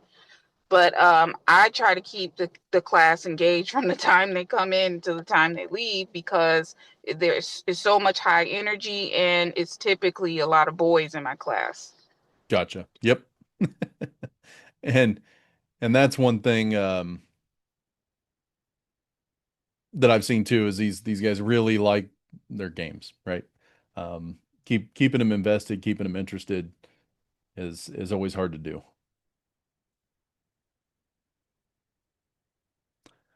Well, we're coming up to that 3 o'clock here, and there again, when we get back here from the 3 o'clock, we'll have about I think we run till 5:30 actually, if I remember right. So yeah, we'll take a break here at 3. We'll probably take another one of those 30-minute breaks while I pull some of this data up so that you guys can see that. And then we can kind of look at what we had allocated for day 2 and day 3 in terms of concepts. And then really what I'm looking for is like what you guys had for ideas, so that I can build out some of the extra materials, as well as the labs. I wanted to kind of make sure that the labs I was building out was what you guys were looking for. Like I said, every time I do these, I get a good mix of people, even though the workshop is called Cyber for Beginners, right? You only had 4 choices. So I get it. If you were remotely tied to cyber, you probably went this route or the AI route that they had on there. But I want to make sure everybody gets their piece out of it. Would you know if Docker via Conlula will work for course items straight Docker has dumped on Wi-Fi? Um, Not familiar with that one, Jack. Well, I'll give it a try. I was chasing through an AI trying to find a way because the straight Docker install has knocked out the Wi-Fi on 2 different machines. Yeah, it's really weird. The only thing I can think of, as somebody was talking about it before, was the fact that maybe the IP address ranges is overlapping with what they're using for Wi-Fi is the only thing I can think of, Yeah, yeah. which is It's all right. weird. But ChatGPT says that it'll run in Kalima, and Kalima doesn't do anything with the Mac's Wi-Fi. It doesn't make any changes. So I'll give it a try and we'll see what happens. Okay, yeah. Let me Thanks. know how that works. Yeah.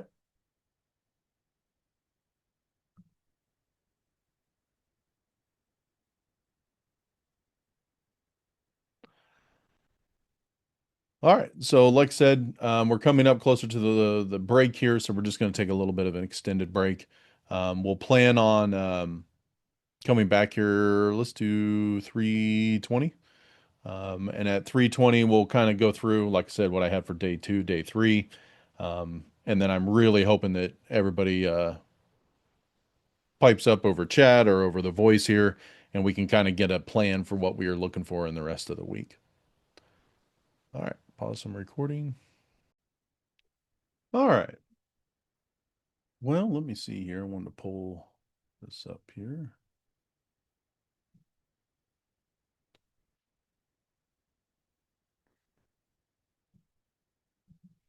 All right, so I took some notes besides the Blackboard shell or the LMSs everybody was talking about. That you guys were looking for a little bit of Wireshark packet capture, some kind of capture the flag, or even Docker exercises kind of centered around that. And then something about log analysis, being able to do some containers or labs centered around it. And then the idea of doing scenario-based skills, and being able to do a demo of those logs. So it's kind of hand in hand with this log analysis, was being able to demo what that would look like when doing one. For day 2, these are kind of the main concepts I just had as a whole. The individual content, I kind of have content for each one of these here, but these were the thoughts, and I wanted to see if this was still in line with what you were hoping to get out of day 2, and then also day 3 over here. I'll tell you what I'll do is I'll split these out real quick. Make this a little easier for you guys to see on your side.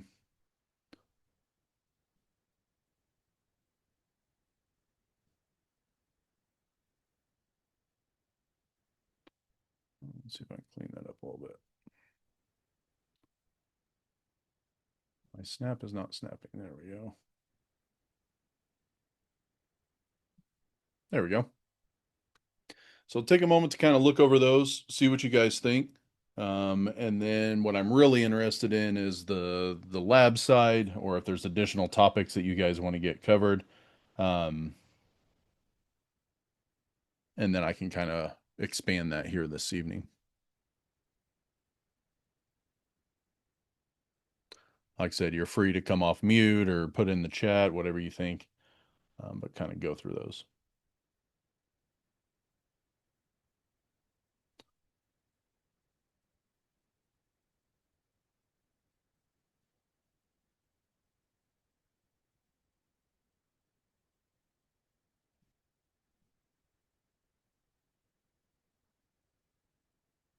So what's everybody thinking there?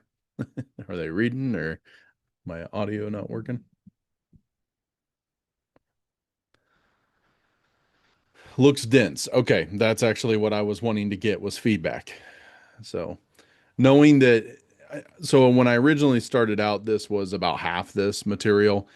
And then I remembered that these workshops are 7-hour days, 8-hour days, and they really want a full day. So I got to at least have enough to fill the day, but I want to make sure you guys get some hands-on things that you can take back to the classroom as well. So.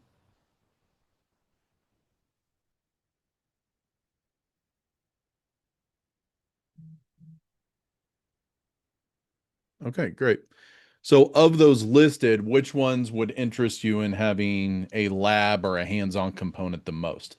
So for example, here in day 2, which one of these main topics here that are usually the first line, which one of those would you guys like to have some kind of hands-on topic with? I was looking at day 3, and I am interested in digital forensics. That looks cool for a lab. Okay.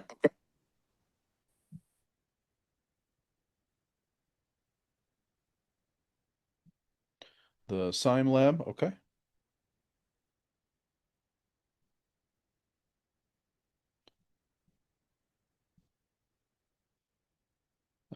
Incident response and threat detection workflow, okay.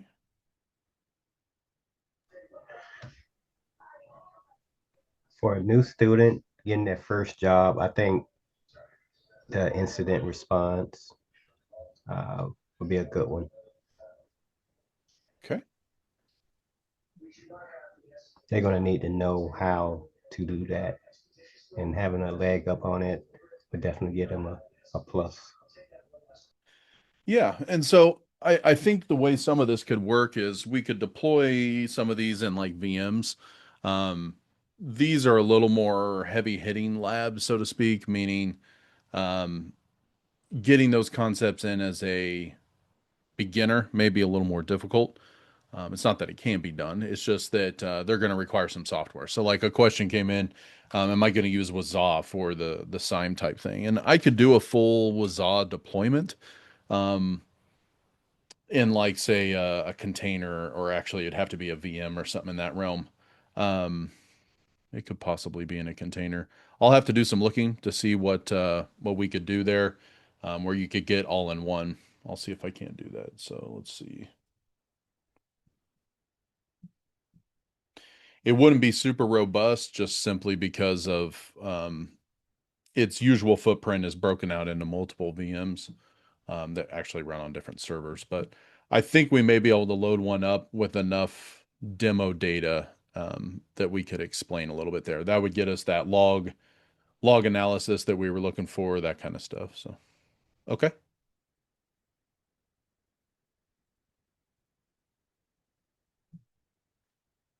How about on day 3, other than the digital forensics one? Anybody else have? Now, some of these would be like frameworks that we'd be going through, but like here, the teaching platforms you talked about, we can kind of talk about those and how we use them. I think a lot of this I've kind of covered, but I can give you a overview of what like NetLab or NDG offers there. Some of the ranges we already talked about, like Try Hack Me, etc. I'm more curious on the teaching platforms and resources. Like we have NDG, NetLab Okay, Plus. We just got it this semester, which perfect. has been fantastic. But next semester, we're building a cybersecurity program. We currently have a building that's being remodeled, and it's been approved for a cybersecurity lab to be put in there. So our biggest thing is what kind of type of physical infrastructure slash hybrid or virtualization components should we really be looking at for a good classroom? Gotcha. That's my personal thing.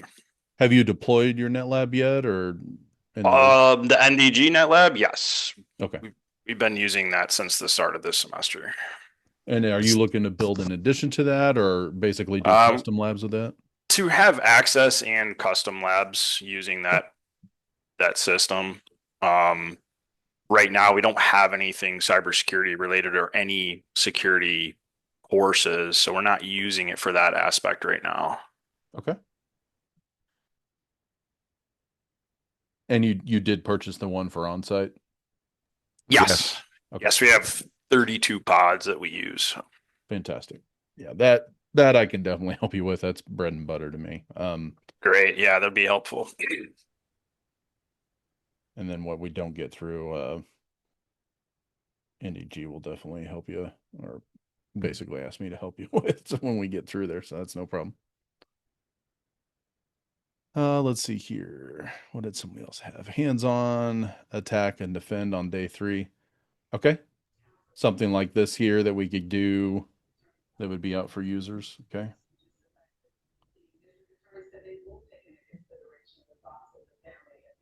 On your CTF, do you create a vulnerable sheen in a container? Also, an attack box container. So I can't say that I've honestly done it in containers purely because my old school mindset is in VMs. I think it can be done in containers, but it's a little tricky with resources and such. So let me look into that to see if some of the tools I currently have, if we could spin that off as containers. There's a possibility that could be done. Things like Kali and such are a little harder to do in containers because most containers don't have UIs. And so if you're looking to have that UI, that's a little bit of a struggle there. However, you can still use virtual machines if you wanted to. So with the advent of being Proxmox and stuff like that, usually I would have recommend VMware Desktop, right? Workstation. That would get you access to do your VMs and such. I think they did actually get that back as free, but I've kind of moved away from it since most people use Proxmox as a backend now. So VirtualBox is a good substitute for that. VirtualBox is out there and free if you can survive the Oracle mindset. But we can definitely build out VMs for that as well.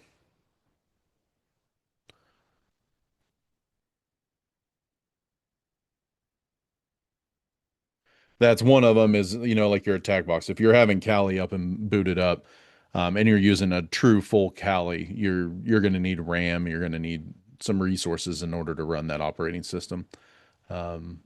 If you're looking to just have some tools that are available on Kali, but not the full-blown Kali, we can strip that down and kind of limit the amount of resources you need. All great questions. Anybody else got anything on this side?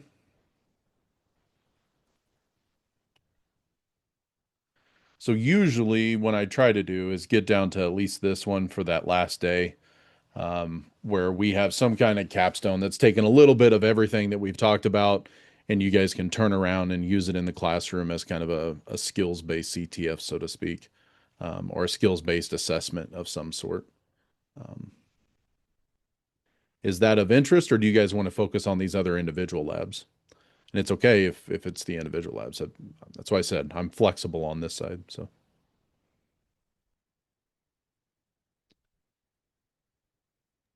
I think that's great, but could you focus a little bit on if we don't have current courses, what we should be considering?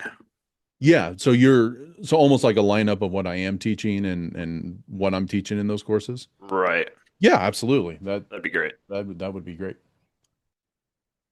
As a matter I, of fact, I guess that would be kind of like your last one, the implementation planning, how we can bring some of this stuff back to our respective colleges or classrooms. Jason, I have a question. I may have missed this when the class started because I was a little late, but is there a requirement that we have to meet to get our badge for this? At the end, there'll be an assessment that kind of goes through these materials. And then that assessment is usually graded. And I think you have to pass 80% or whatever I put on there. Okay. That's usually the way I've seen this work. During the summer when I did this workshop was the first time they did that. And basically I come up with an assessment. You guys just have to pass by 80%. So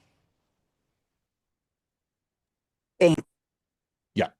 And I'm not going to be asking you what tool did what specifically and what's the command. It'll be more generic than that.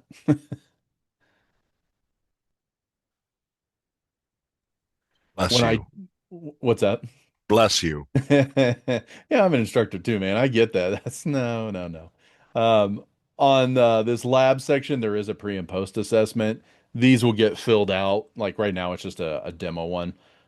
As we start building this out, this will get updated as well. So at the very end, you guys will come out and do a post assessment of everything. I don't have a full blown pre because I didn't know what we were all going to cover for sure. So By the way, I have no idea why my Wi-Fi got blown, but I did the Kalima thing on the break, and it's all up and running.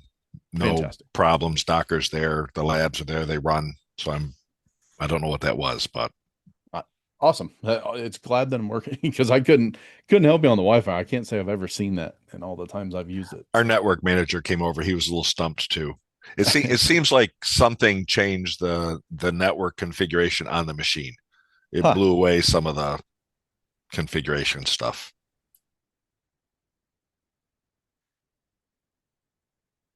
And you'll have to forgive me. One of you were using AI or asked specifically about AI.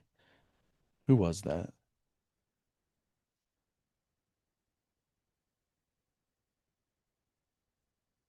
Okay. We'll cover a little bit of that in the cyber realm of how to utilize that a little bit tomorrow here. However, when we go to utilize these, in order for us to pull these off, because you guys want some pretty good labs in the short amount of time, we'll definitely capitalize and use some AI for that. There'll be some that I'll probably show you some resources there too. So, for example, like these two labs, there's two really good lab sets from NDG that would help that. Um, at least get you the basics if you yourself are trying to get the training, and then you could take those concepts and build them into an open source lab of sorts. um, I can kind of walk us through taking maybe one or two labs out of the lab sets that NDG has and building them out into Docker containers you guys could use. Like use them as a template, as a resource. NDG doesn't care if I help you with that guy. And then try to build them out so that you would have something that would particularly roll in there.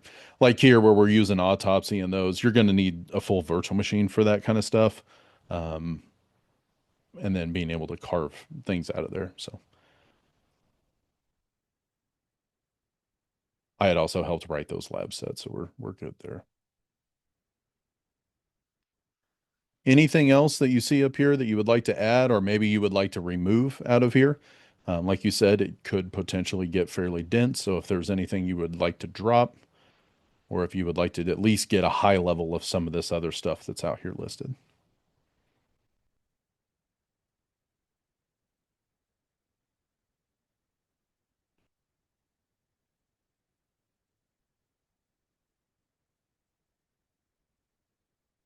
Okay.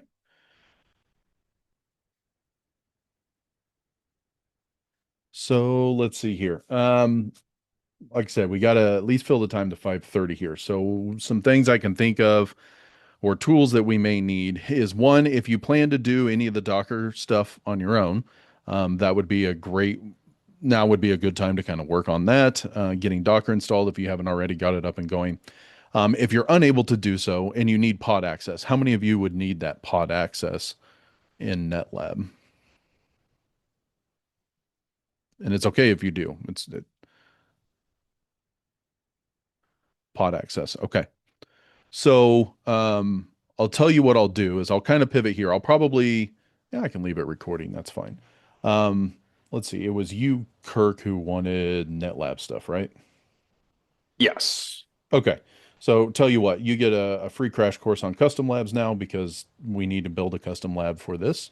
All right. Awesome. So it turns out it's going to work out just fine for you.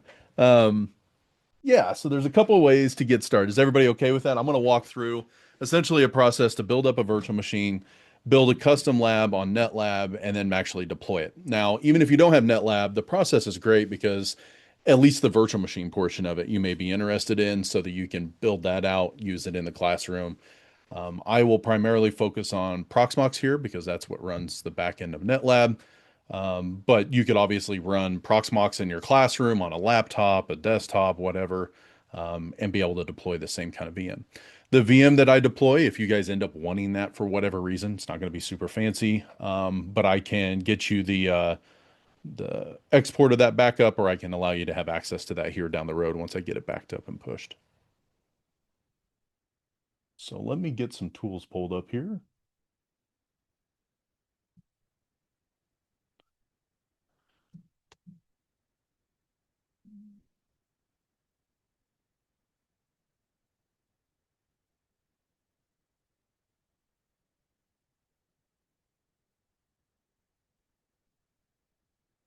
All right.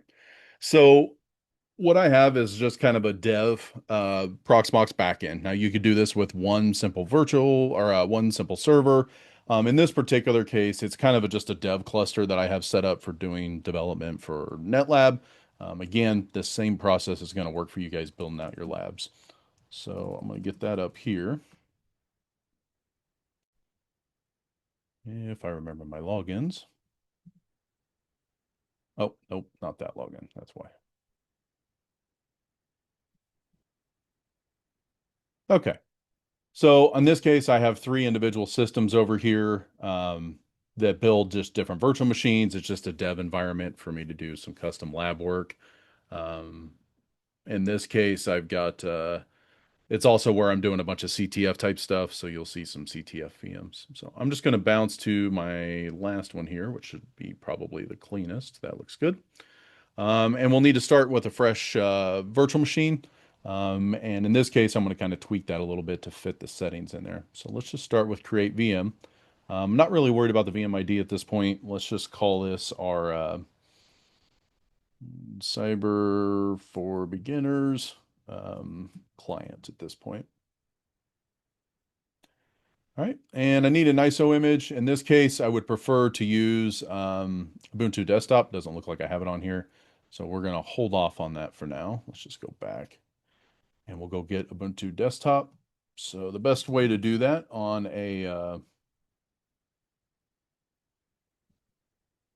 Proxmox system is to come out here and find your Ubuntu that you want, desktop. And let's see here, download would be this one here. We're just going to copy that link address and we'll go to the storage device that we were going to end up hosting everything on. I have this one called NetLab 1. Go to our ISO images and then download from a URL. And if we query that, we should get a little ISO image that pops up. Sometimes this won't work directly with that URL. What we'll do is click download. That's better. And then we will see this download now. That's actually the one we're going to steal. So let's steal that one. And let's close this one off here.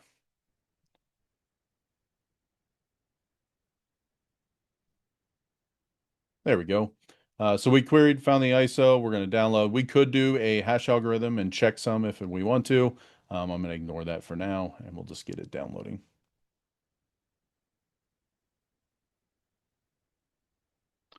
Now, a lot of times when I start building a bunch of these out, I tend to build out templates, and then from that template, I can then go ahead and spawn off other virtual machines from it.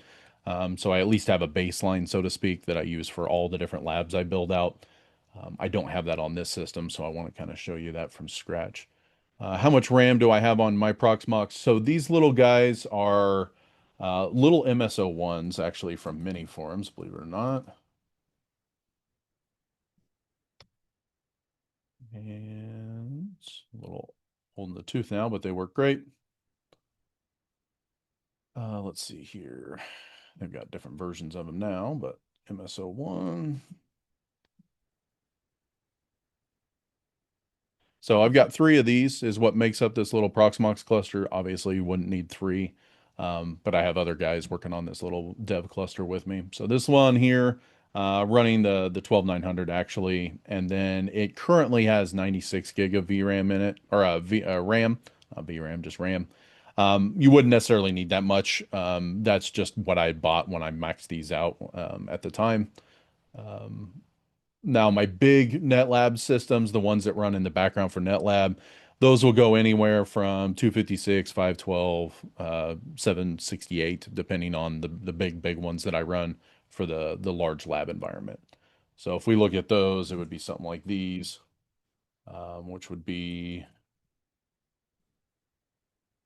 so this is like the back end of a NetLab environment where I have my host server, which is kind of like the main one that kills out there, and that's going to be a Lenovo system on that side. That's typically what we used on those. They look a little bit like this.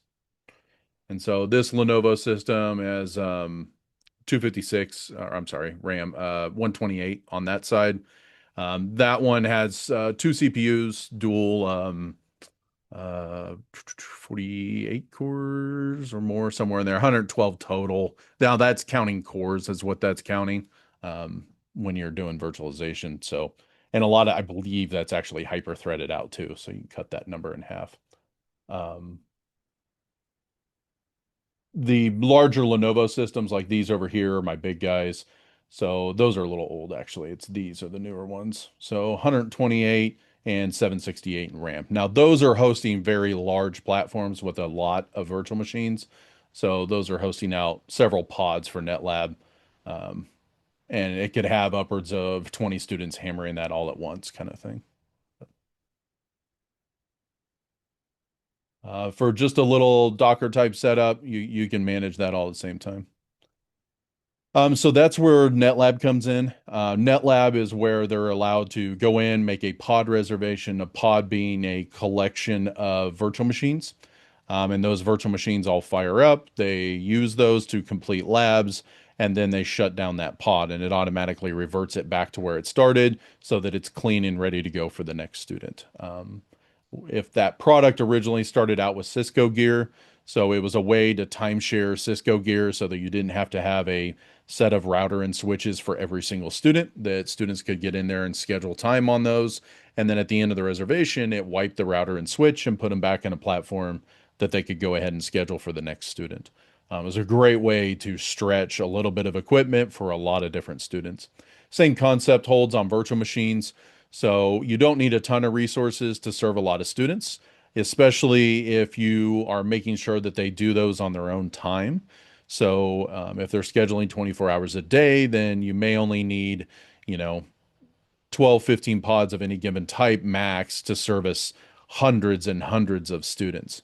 An example of that on the Cisco hardware is 3 map pods, which is 3 routers, 3 switches, and each one of those pods can service, just 3 of those can service hundreds of students because nobody's ever scheduling at the same time, and up to 3 could schedule up at the exact same time in an hour in a given time block, right? So as long as there's lots of queuing theory, meaning that you have all these access to resources at different times, you don't have to have a ton of resources to pull this off. So for example, like in a classroom, you could easily pull this off with one of those MSO1s and probably maybe 64 gig of RAM in order to pull off VMs and Docker pretty easily. That would handle it pretty well. That would be a great start. And then as you need more resources, particularly if you're doing VMs and such, that would start to grow that number quite a bit. Yeah, and I'm happy to go through that if you guys need background on virtualization or that kind of stuff. We can definitely handle that. On bandwidth wise, it really depends on what viewer you end up using to see those. So, in the NetLab product, it uses compression on what is like a VNC type connection. And so you really just need very little internet bandwidth. You don't need a whole lot of bandwidth at all. Everything else is happening for the student on the inside. So again, all they're seeing is just a VNC type console and go in that room. Yeah, they typically use VNC in that product. Now, if I was building it without their product, I would probably still use a VNC of sorts. So they would have to VPN in, and then they would use a VNC viewer to hit at least the first system, and then from there they could kind of get to the other systems. So yeah, 1 gig is more than enough internet pipe. Yep. And there again, I can show you the NetLab side, and then I can show you if I was to rebuild it from scratch, what it would look like in my classroom with nothing else in there, right? So we can build a system that would look similar. It would just take more management on your side to turn on VMs and turn off VMs. Now that is something I'm trying to build within that CTF, where if you don't have a NetLab system, it'll actually you say start, much like you do in my lab environment here, that we've been demoing here today, wherever that went. And it would start up those VMs, put them on their own sandbox network. The student would complete the lab, and then when they shut down the lab, it would shut down those virtual machines. Um, that's a pretty common type approach. We can use things like Terraform in order to spin all that up and build it out. And it's just a script that runs in the background. Then on the website, it's just a front end that says start this lab. You start the lab, it runs the script. Takes a little bit to boot it up because you're going to have all these virtual machines and everything else getting configured in the background. But once it's up, then they're able to go ahead and complete their lab.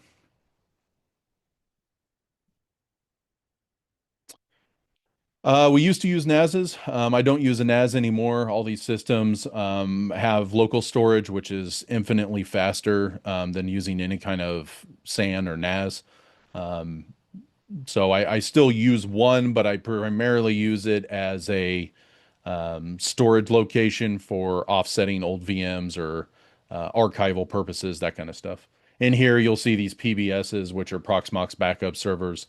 Those run on a NAS type system so that I have places to store backup copies of these. All right. So I've got my ISO I was looking for, which is Ubuntu desktop here. So we're good there. Let's go ahead and create a new virtual machine again. And cyber for beginners, and this will be our client. There we go, got our desktop. And we can leave all these. We can go ahead and mark our QEMU agent. It's really important if you guys are using Proxmox that we set up that QEMU agent. On the disks, it's going to start with the 32 gig. I like to go a little bigger than that, but it is thin provision, so it's not going to true it up unless we use it. On a NetLab environment, we want to use a QCOW image and discard an IO thread marked. So that looks good.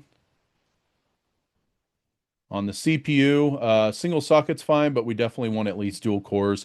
Anytime we run a desktop virtual environment, you're going to want at least 2 cores in order to run that. CPU type, you can typically leave that here on this side. Now, for a NetLab environment, I'm actually going to use one. Actually, I haven't moved it over on this system, so we'll just leave that one there and do a next. Memory, we want to try to use as little as possible so that we can scale this out, right? So as a desktop, I wouldn't go any smaller than 4 gig of RAM. We may end up needing to increase that. We'll see what performance is like once we get going, especially where we have some Docker containers running on it. We may need a little bit extra RAM to make that work. Networking side, we want at least one network card. I don't think we're going to do anything fancy on networking in this case. So we'll just have the one. We'll leave a default to set to safety bridge or a safety net there. What that is just a sandbox network that if I was to fire up this virtual machine, it can't go out to the internet. It can't do anything. It's meant to be kind of sandbox. And then what we'll do is when NetLab creates a pod, it basically creates a virtual bridge that all the virtual machines associated with that pod get included into. And therefore, all those machines can talk to each other, but there's no physical connection off the machine. It's just kind of a simple virtual network. So for now, we'll leave that. Now, I'm actually going to change this over to my VMBRO for the time being. Actually, I'm going to use it over to this user network. What that does is allow it to go out and get internet because we need updates. We need to download Docker and a couple other things. So we're going to go ahead and use that. Now, we could very easily use Ubuntu Server here because we're just going to use it as a way of firing up Docker containers. But for the purpose of you guys using it as a client so that you can remote into this system and then do everything from that system, I would rather it have a desktop look and feel where you can use a browser. You could go out to the website that we're talking about, and that'll work out pretty well. All right. So that's up and going. Let's go ahead and click on this little machine here. We'll go ahead and fire it up and launch our console.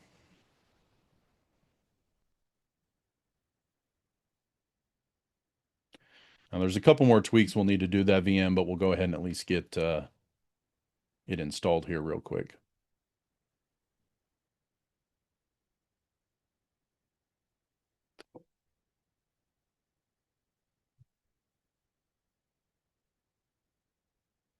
Again, this is a very similar process I use for building out my CTFs and stuff like that. Now, these days, instead of building it straight from an ISO and then tweaking the VM and everything, I've gotten better and I've got it more scripted. The reason for that is reproducibility, so that I could spin these up on the fly. And if I'm nesting things like flags, I could have it automatically generate a new set of flags and then build the VM from scratch. So to do that kind of stuff, I use technology called Packer. And I use a combination of Packer and Vagrant, depending on how I'm provisioning that particular virtual machine. And then if you don't have things like NetLab, then you would want to use something like a Terraform script, would allow you to spin up multiple virtual machines at once, network them all the same, and then you could give that user a URL to go to, and they would have access to all of those. So I'm trying to build a UI around that because that's a little cumbersome for people that aren't used to programming.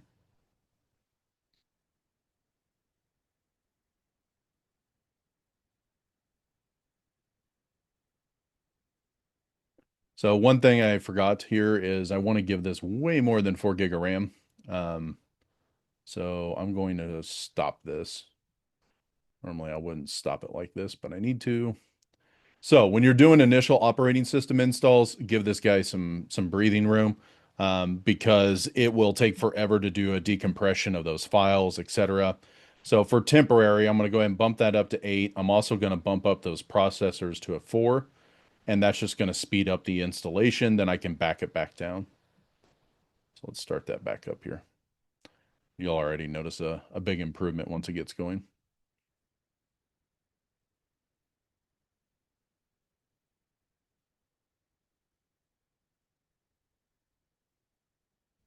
Key on those systems, if you guys are using old hardware, really try to get to NVMe as much as you can. Now, whether that's consumer level NVMEs, or if it's a server and you're trying to use commercial, doesn't really matter. I used to deal mostly with the server specs at NDG and help customers build out servers.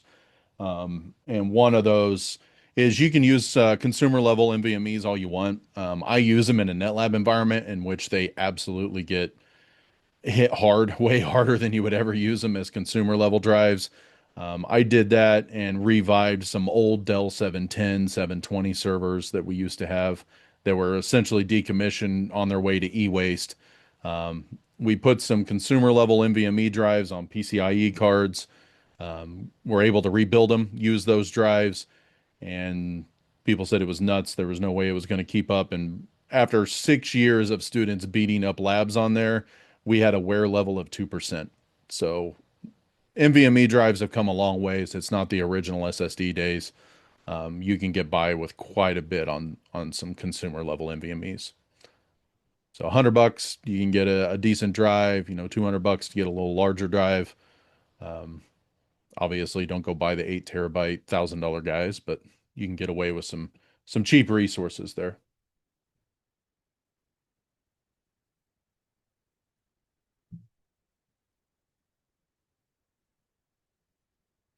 All right, we'll just do a quick walkthrough on the login.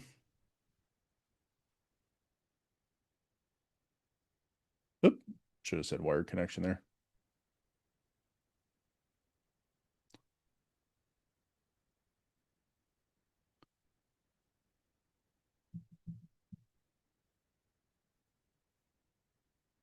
And this particular dev system may not have that option, so let me just change that real quick.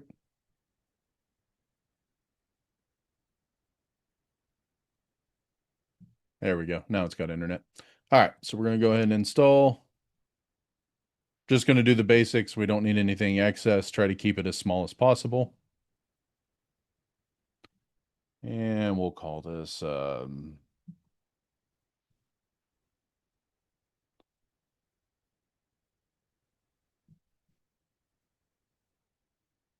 I'll get you guys these credentials to get logged in.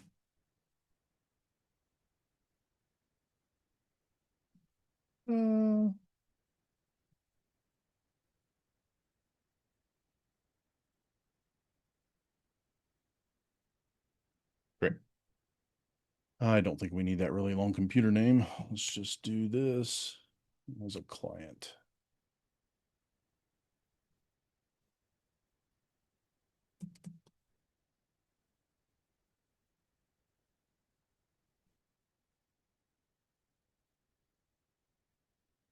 All right.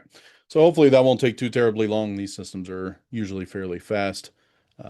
Once again, once you guys get these kind of things set up as a base, then you can set up a template.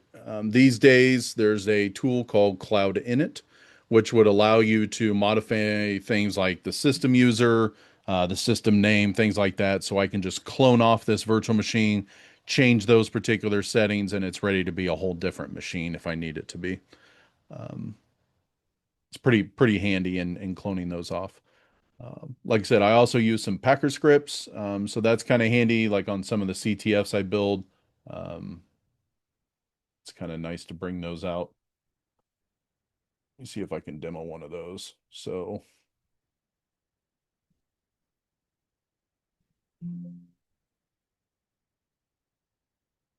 while that's installing back there in the background, this here is kind of an environment I use to build out my CTFs. So if we look at, not that one. There's the other one. Oh, you know what? I do that remote now. That's why it's not showing up there.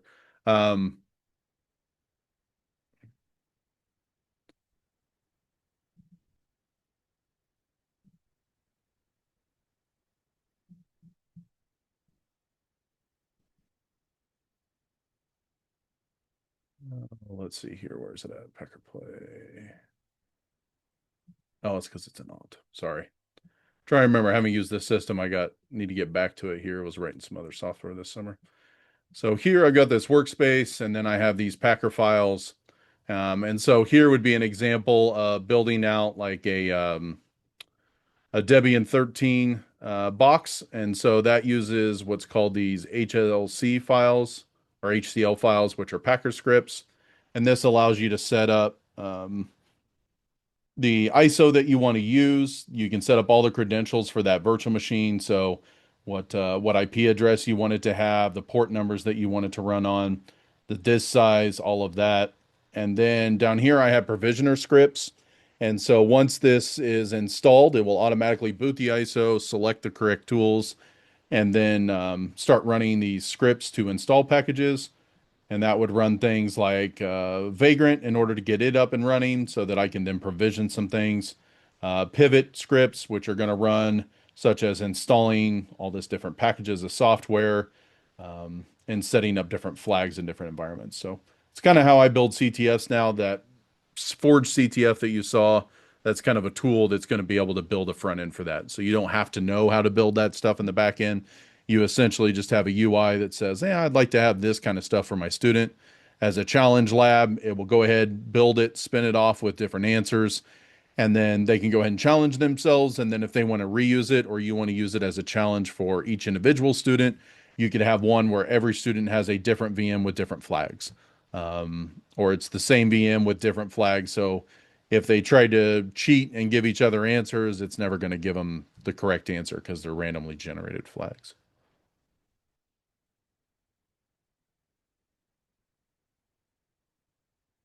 How many of you have experience in building virtual machines and things like that? I do it a lot in my operating systems class. Perfect. VMware side of the house. Okay. In your operating systems class, what do you guys do there?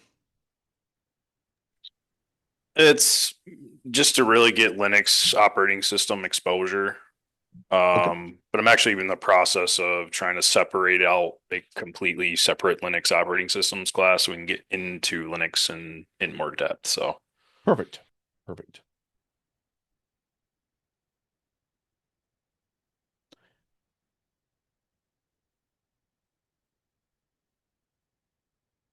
And so Onsimo, what did you guys do with the VMware side of the house? Was it the ESXi stuff or were you using Workstation?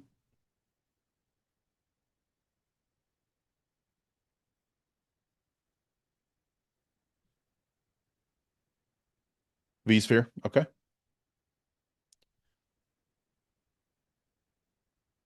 And Lewis, you were saying there or Lois, I'm sorry, um, for your system hardening and Windows Server stuff, what did you do in that virtualization?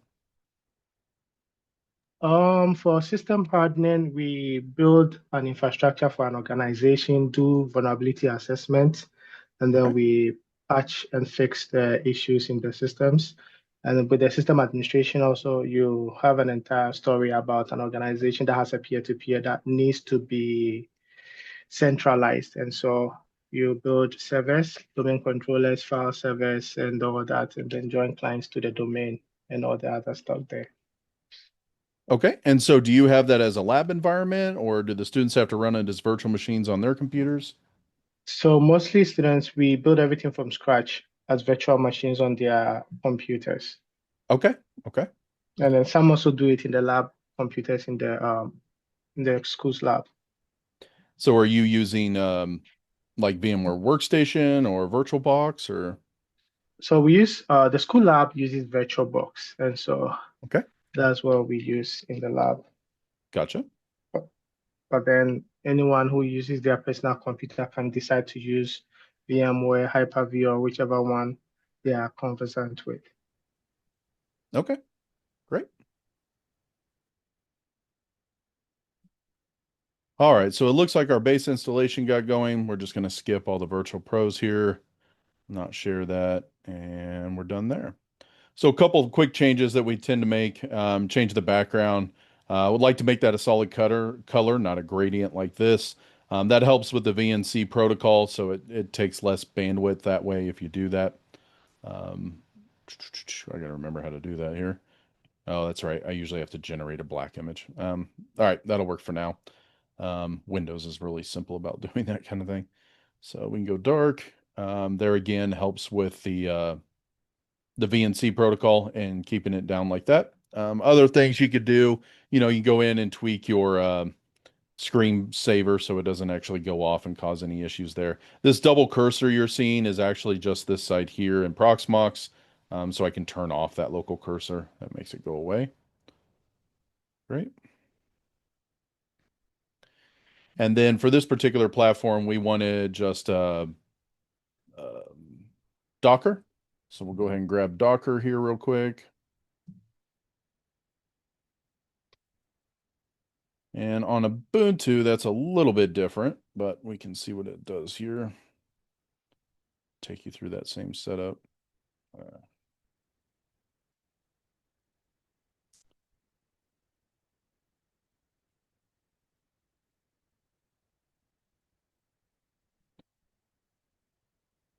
All right, so we should be using the GNOME terminal, so we're good on that side. We can just double check and make sure we have that. Another good piece is since we just got a fresh install here, making sure all of our packages are up to date. So I'm going to add terminal. I tend to also pin that over here for students so they can get to it. Do an apt update, sudo.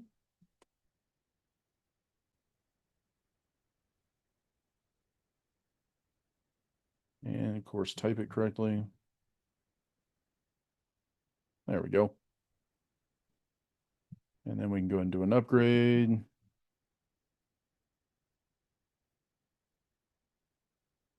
Now this is on a really fast internet pipe and dev system, so it tends to fly other than having to compile anything.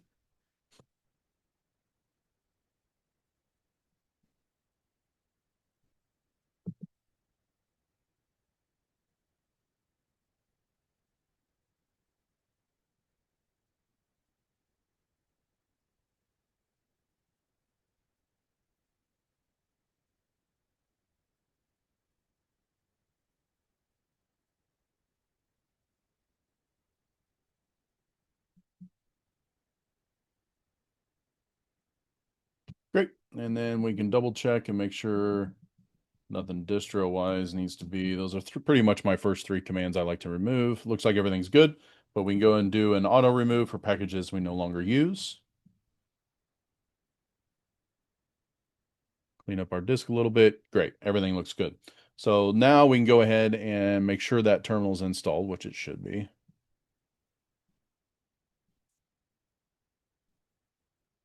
Oops. A little extra copied with it there. There we go. Yep, we're already there. And so now we can add our repository. So let's do that just to make sure it's got the latest. This is pretty easy in Ubuntu. You just copy and paste it here. So we'll copy and paste that out to the shell, which will add the repos.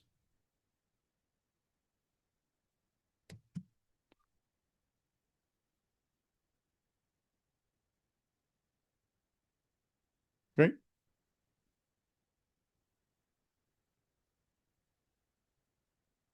And then we need to grab our package. So let's go ahead and download that.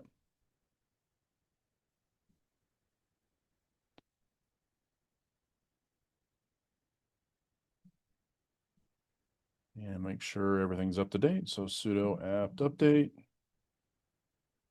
Great. And let's go to our downloads folder. There it is. Just give that a little bit of write permission. Shouldn't necessarily need it, but it's there. We can do a sudo apt install // and yes. Now we don't necessarily need Docker desktop per se. We could just install Docker. But by having Docker desktop, especially with you guys that are first starting to learn and interact with Docker, it is kind of handy to have some kind of GUI to see what's actually running. Otherwise you're doing a lot of stuff from command line. So can it be done? Absolutely. It can sometimes take a little bit to do that. So let's see here. It looks like for some reason app didn't seem to go in there. So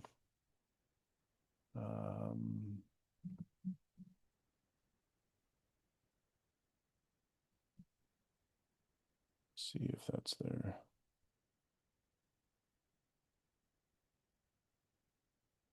Okay, that's fine.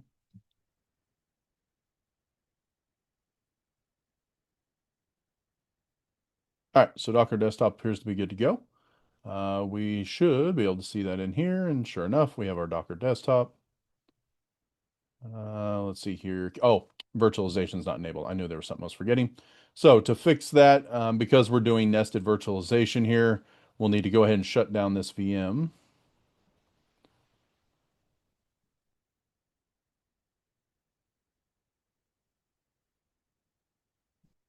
And in our processor over here, we'll need to enable NUMA. That'll get us some of the features that we need for nested virtualization. Make sure I'm not missing anything else here. CD-ROM's good. We have a hard disk. Oh, I did that on the wrong system. There we go. Let's go back to our VM.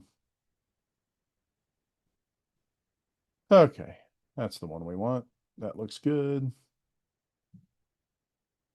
And memory still looks good. We got our hard drives. That looks good. We can go ahead and disconnect that CD-ROM. I'm going to modify this. We don't want the firewall just yet. Make sure I'm not missing anything. So we got our QEMU. Okay, that should get us up there for now. Then there's a couple of packages we need to install when we're using this stuff on Proxmox. So you have your QEMU guest agent, which is kind of like your VMware tools for those of you familiar with VMware. Sometimes they're installed by default, but we want to make sure they're there. So sudo apt install QEMU guest agent.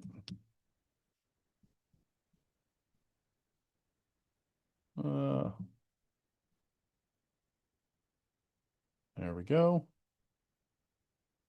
And so we can check if that actually worked by coming back out here to the summary tab. And down here under IPs, we should see guest agent not running. And then we should also have it come back and tell us what IP address is on the system. So sometimes that takes a little bit to get synced up. We also like having the spice agent. So give me just a second to get that.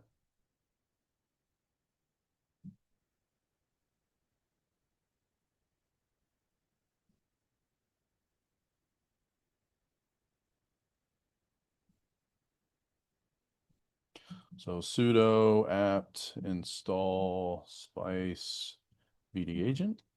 And that helps with the virtualization. Again, that one's already in by default. It also doesn't hurt to do the web dev. Again, this is just my defaults for doing NetLab stuff, as it allows for all the features moving forward in NetLab. So that looks good. Guest agent still isn't working. So let's just go ahead and do a quick reboot to make sure that it comes up right.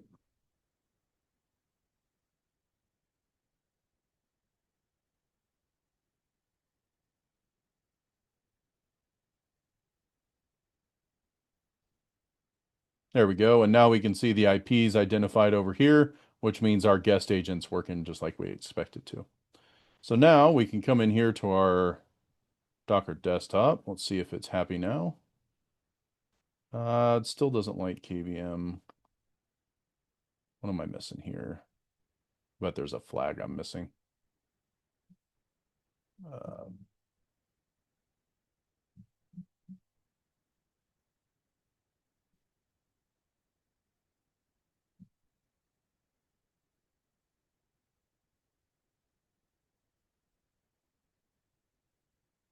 Oh, yeah, that's right. Okay.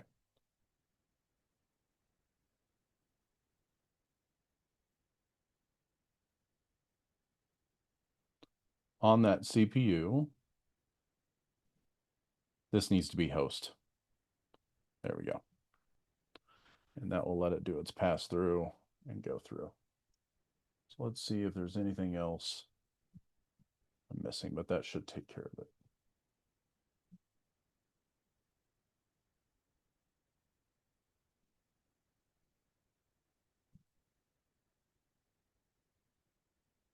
There we go. So we can have that license agreement. We can just skip creating a Docker account because we don't necessarily need that for the purposes we're doing.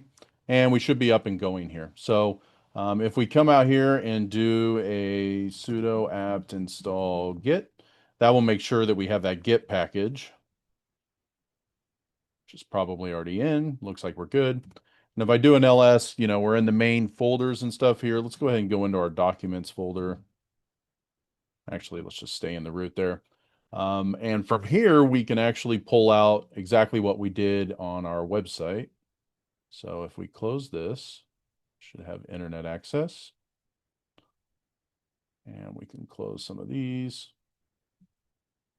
And WWC 2025. Forgot the HTTPS. Nope, that should have worked. Oh, too many W's.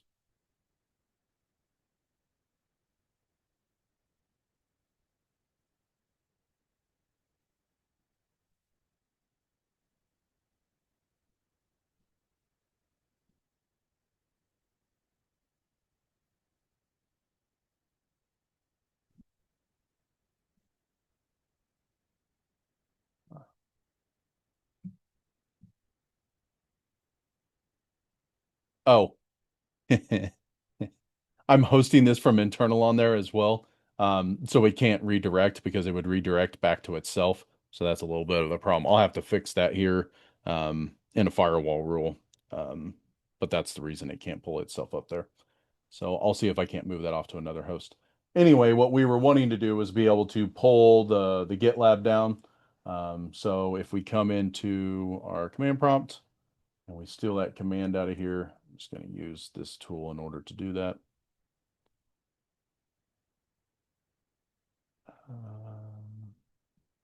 Oh, I need to go set my VNC.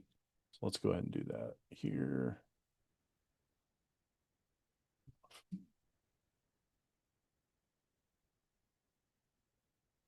Okay.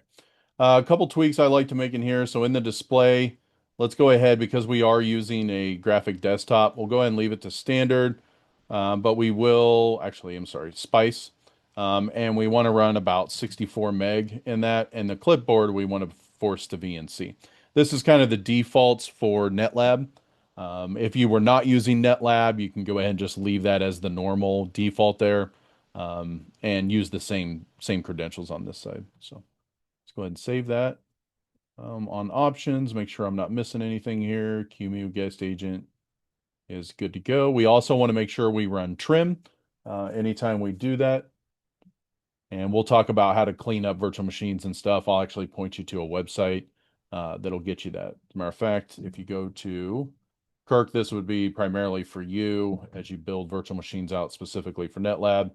But if you go to their documentation website, converting virtual machines, and generic Linux, this will give you some setups on how to optimize the disk once you get everything set up the way you want it, and it'll help clean up the white space on the back of the drives. Perfect. Thanks. Let's see here. Okay, so we don't need that one. Let's see here. Host 11, 31 is what I want. This looks good. Protection, spice enhancements. I'm doing this fast here, so I'm trying to remember and make sure I'm not missing anything.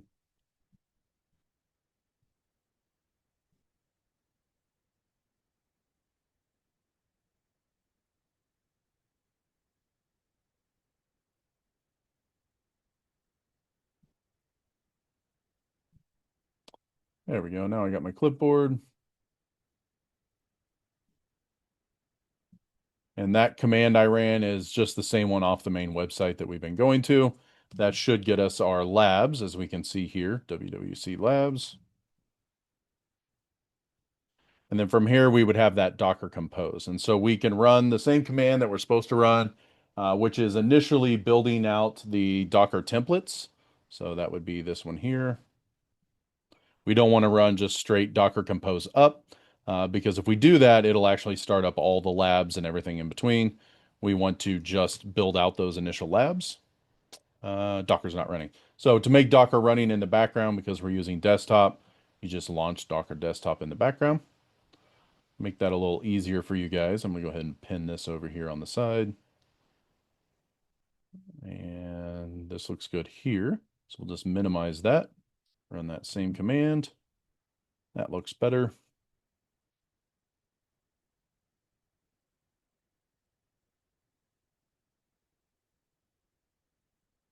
Perfect. And then we want to bring up just the one virtual machine, or I'm sorry, the one container rather, and that is the hub. The hub will automatically control all the other ones the way that's set up. So we'll do a little hub. And that looks good. We can confirm everything's running correctly. If we go to Docker Desktop and we expand this labs, let me close this here. You should see the hub up and running here, just like that. You'll see this ports. That means it's currently running on port 8080 on the local host. And sure enough, there's our lab environment. Now, we might want to tweak things like desktop resolutions and stuff to make this a little easier to see, especially when you guys are doing this on NetLab. So let me change that real quick. Display settings. And we tend to run this just shy of about there. Okay, that looks great. There we go. And so we would see those labs, and if we wanted lab 1, we'd go ahead and click here. If we look in the background, we can see it automatically spun up that container. It spun it up on port 8081. And if we look in this screen, the lab is ready. It went ahead and launched it in a different session. It's preventing pop-up windows, so we may want to allow that in order to see it. And there's our first Docker container up and ready for us to play with. All right. So all the Docker stuff that I put out there, when it's in the lab environment, the goal is to make it run through this hub. Makes it a little easier so you don't have to run a bunch of Docker specific commands under the hood. Essentially, with you clicking on this, that's what it's doing. It'll also kind of give you some visual feedback that it's running. Gives me a little feedback on that boot up sequence. If you're having some issues, I can see that. What I did build here is if I wanted to go start 2, what it'll end up doing is shutting down 1 so that we're not chewing up a bunch of resources. So if you guys were to use this similar type engine, so to speak, that it would make sure that you're not going to chew up a bunch of resources for different students. So now that one lab is up and running, that one's closed, that one's running, and we can look at the status here and see which one's running and up and going. So we'll notice that this is lab 2, so it's running on 8082, and we should see that local host up there. All right, so with this working, as I deploy these new virtual machines and stuff, all that will happen is you guys will have to come out here. We would shut down all those virtual machines, so we can simply come in here and hit stop on the top one, which will shut all the ones below it off.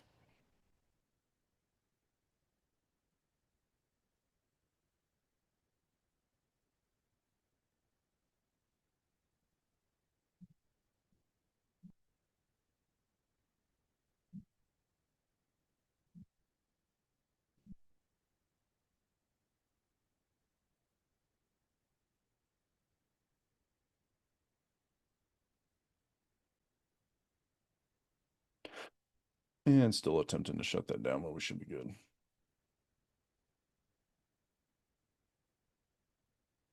Oh, that little heartbeat VM is doing that. Let's do this. Should have shut that down with the other screen there. That's right. Okay. So with that down, when you guys come in here, you would just do a git pull.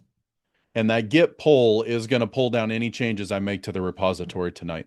So when I build out lab 3, 4, 5, 6, etc. tomorrow morning, you would just jump in this virtual machine and do a git pull, and it would make sure everything's up to date.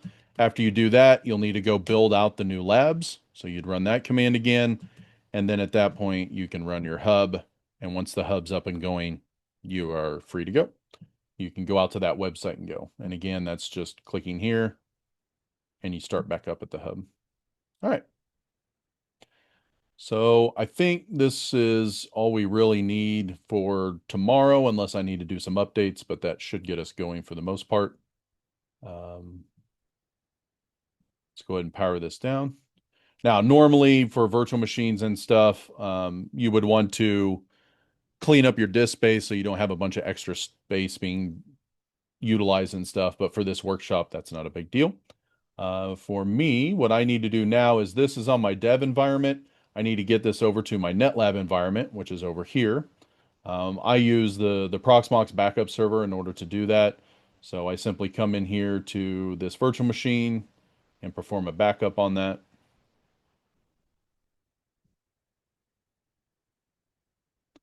And back it up to there.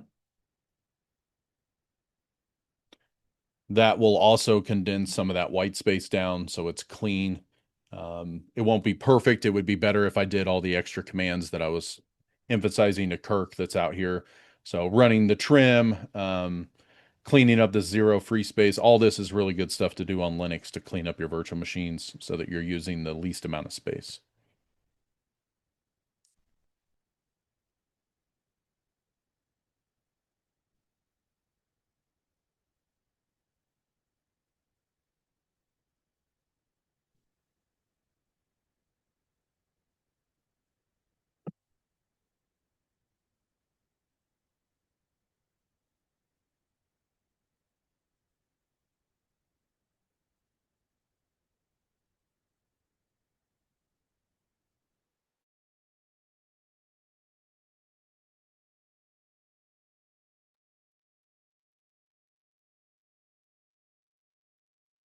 Now, if you were again in your lab environment and you weren't using, for example, a NetLab type instance, at this point, I would recommend that you go ahead and convert that image to a template.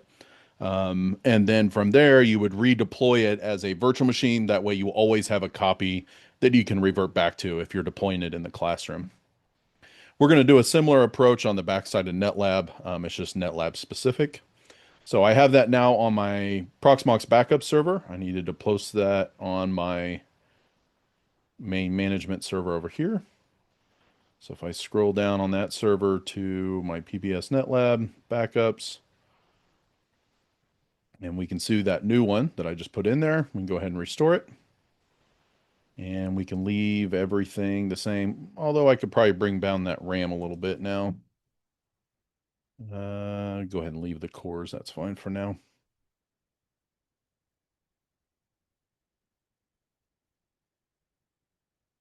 Now you'll notice it's taking up quote unquote 68 gig of space. It's not truly taking up that because there's a lot of white space there. That's just trying to tell you the total size it would have been for that VM. But you'll notice this process is fairly fast if you get it all set up right.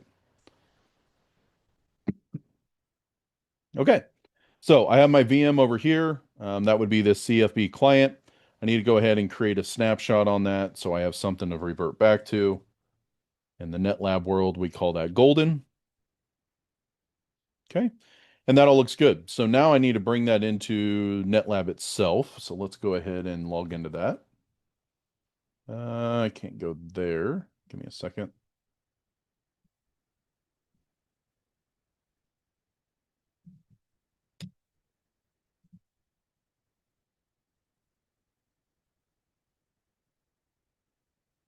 And of course, I preached using the password manager, so that's what I got here.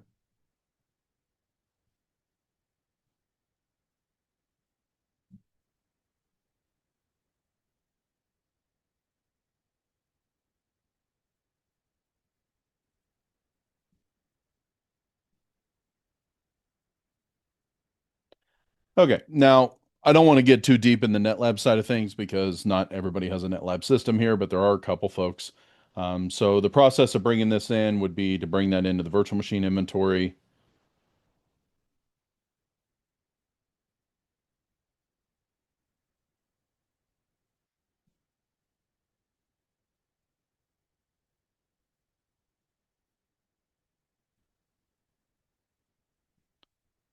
As a master image. And then from there, we need to actually deploy a master pod so that it's up and running. In this case, it's just a pod of one virtual machine, but you can have pods of multiple different virtual machines. I am going to cheat here. I'm not going to do a pod and lab design for this. I can show you that later, Kirk, for what you guys are doing. But for the sake of getting this up here tonight, I'm going to go ahead and just use a built-in pod type, which is one client. It's a great way to do some testing. And then once you guys know what you want, you can always build out your own pod and lab design there too. So I need to go back and double check what range I want this in here. Let's call it 50,000.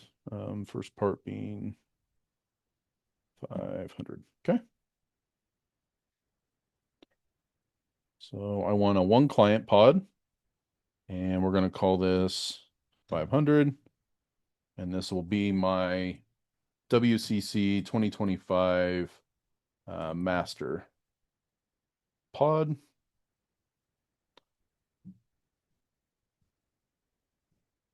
And if I come down here to 500, there's my pod. Let's associate that virtual machine that we brought in and make sure it's set up for the proper snapshot, which is golden. Now, the way that's set up with golden is every time you guys come in and do something in that environment, it's going to reset it after the fact. So that may not be perfect for what we do moving forward. So tomorrow, if we run into some issues where you don't want it restarting every single time, we can make it to where it would persist, but that starts to chew up a lot of disk storage. I also then have to assign people pods. So hopefully we can get away with this golden just fine. Should work just fine because all we're going to do is refresh the Git in the morning, and then we will redeploy those, and that's about a 2-3 second process, so it's not that big a deal. Okay, so all my settings are good on this side. I would need to go ahead and clone this out as a template pod. So to do that, I need to come out here and give it the next number. And this will be my, I remember what host is free here. 25 would be fine.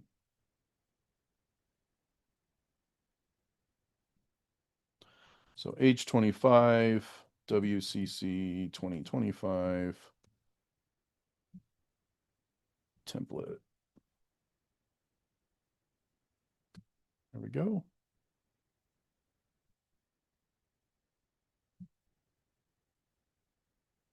Again, I apologize if I'm flying through this, but I know it isn't relevant to just about everybody. So that looks good. Good. Clone.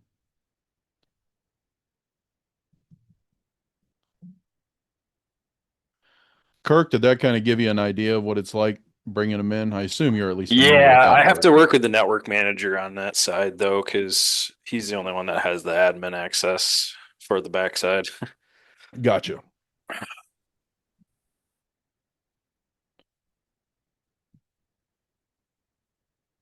But this is definitely helpful.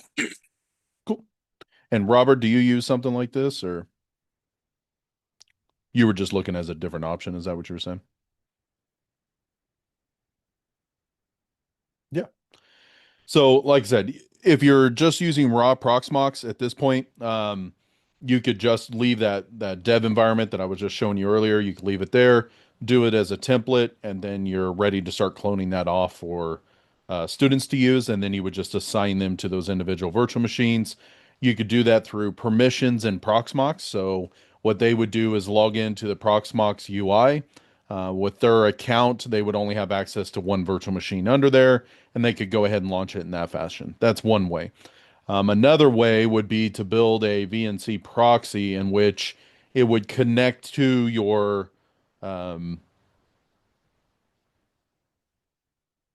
Proxmox system and then display the VNC in a web browser so that you could do it in that fashion. That's not as complicated as it sounds. There's tools out there like Guacamole, which will pretty much have that set up for you. You can kind of tie it in, but we could also build something real tiny to do that. That's essentially what NetLab is it essentially gives you that front end as a VNC proxy to your underlying virtual machine infrastructure, but it goes a little bit further in that it talks via the APIs of that infrastructure to set up the virtual machine pods, to set up the switches, double check and make sure you're not firing up too many virtual machines, things like that. There's more niceties built in on that side.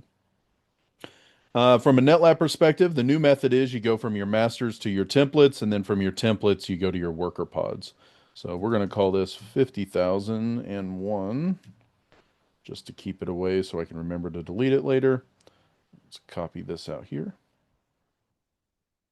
And instead of template, this will be P50,001. And link clones from here on out. That looks good. And we can go ahead and bring it online. So now I've got a pod, but I got to make sure that it's available for my students, in this case, you guys, to be able to access. So I'm going to need to do a lab design no matter what in order to allow you to have access to that. So real quickly here, I'm just going to do this as WWC 2025 lab environment.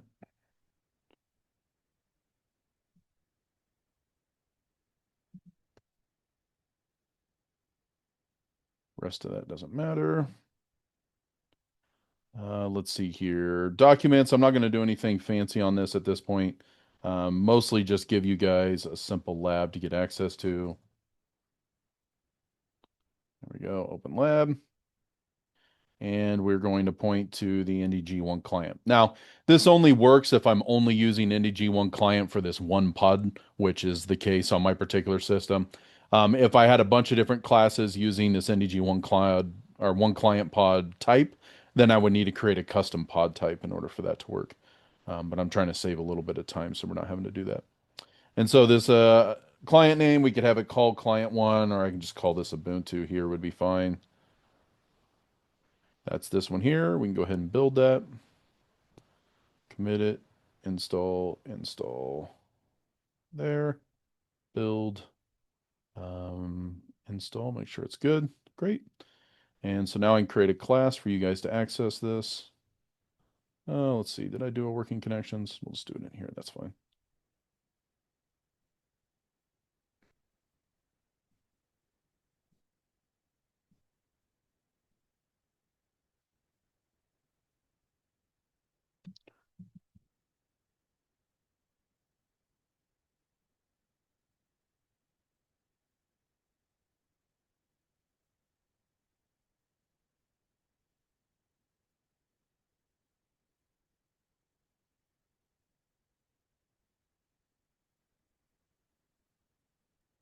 All right, got my class. We'll go ahead and add that content in here.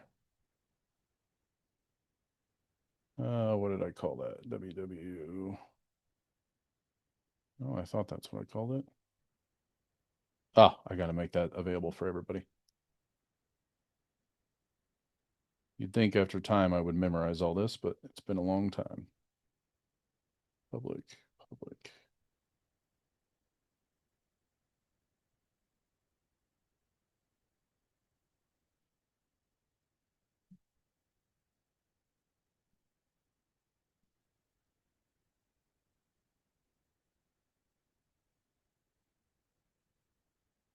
Okay, got that in. Let me add myself in here as an instructor. Great. And then I need to add you guys in as a roster. We'll do that a little differently here in a minute. If that all looks good.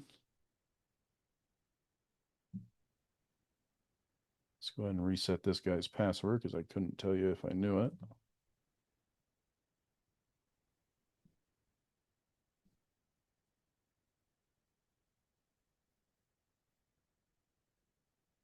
Great. And let's show all 50 entries. Good, that gets me those. Let's go ahead and do everybody except that one. Delete them. Okay. And I need to steal this Excel worksheet here. Nope, not that one. There's the names. Give me just a second here. I know I have you guys as a email addresses that you registered with, so steal that.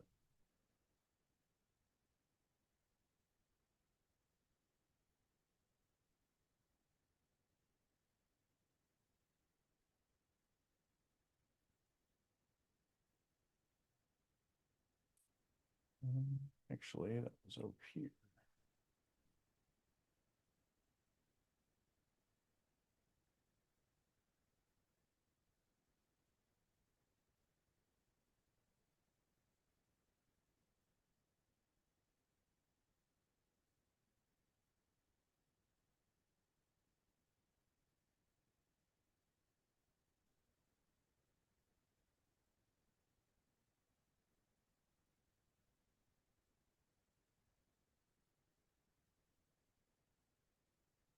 Apologize. This is part of doing it on the fly here. There's a little bit of downtime while I get you guys moved in there, but I should have it all here very shortly. Let's see here. So I need a first name, last name. Let's do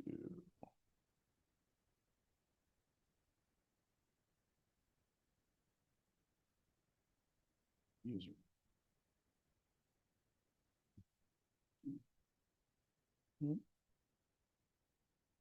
All right, let's do that. There. I'm doing this off screen here, so give me just a second.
And it dumped it all under the same tile. Well, that didn't go right. Give me a second here.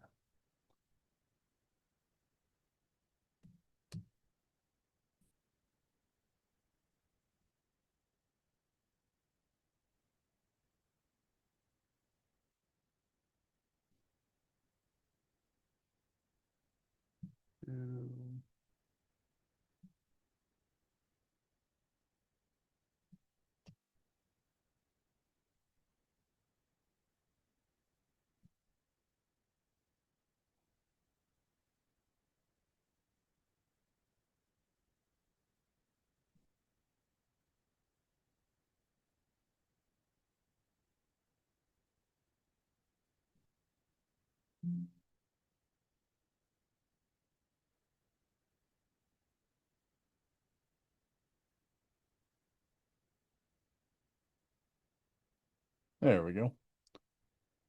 All right. And then from here, we're going to set everybody to student and in that screen.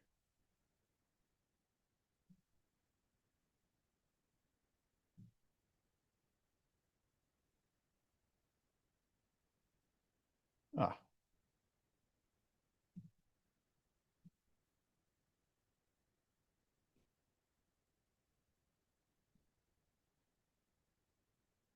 Okay, got that. Make sure this class is good.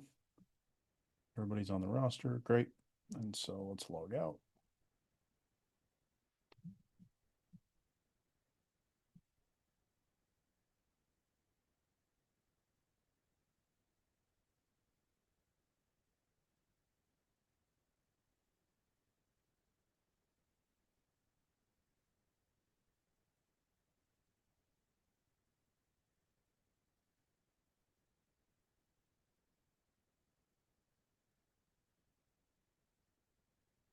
A quick reservation just to make sure everybody has access.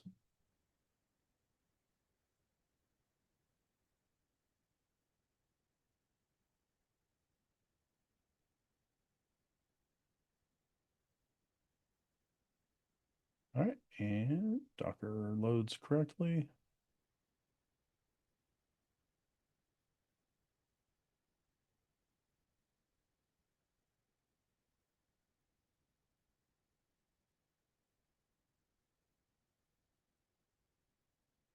Okay, that looks good. It's our hub up and running. And it is. Great. All right. So with that, let me get everybody access to the system, and I'll end up putting this in the on the website there too, so you have access. But the URL will be labs.fhsu.edu. Your username will be your email address that you registered with. So if anybody has a question about that, just let me know. I'll let you know which one shows up in the register here. Your password is going to be WWC2025 with an exclamation point. And again, that should get you into this system. It'll ask you to change that password when you log in. This is going to be your account for the rest of the week, so you're welcome to change that to whatever you want.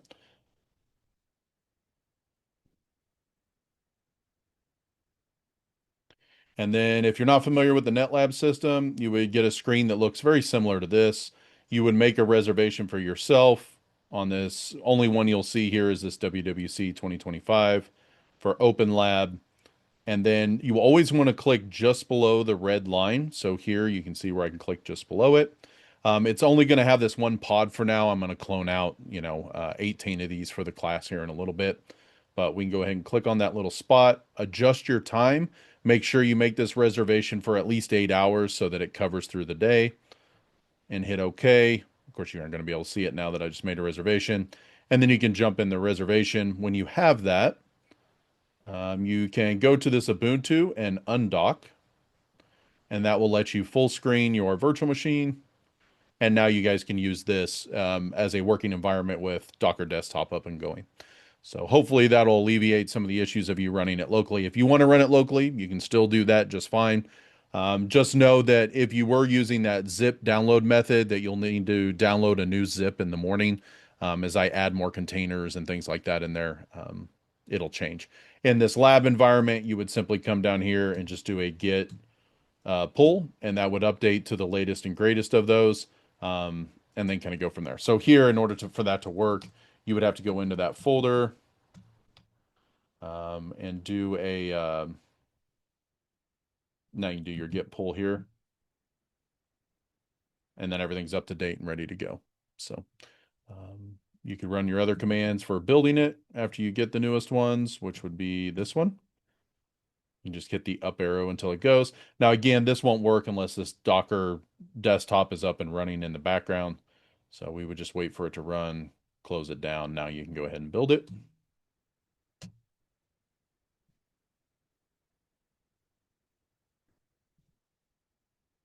It should go ahead and go. There it goes.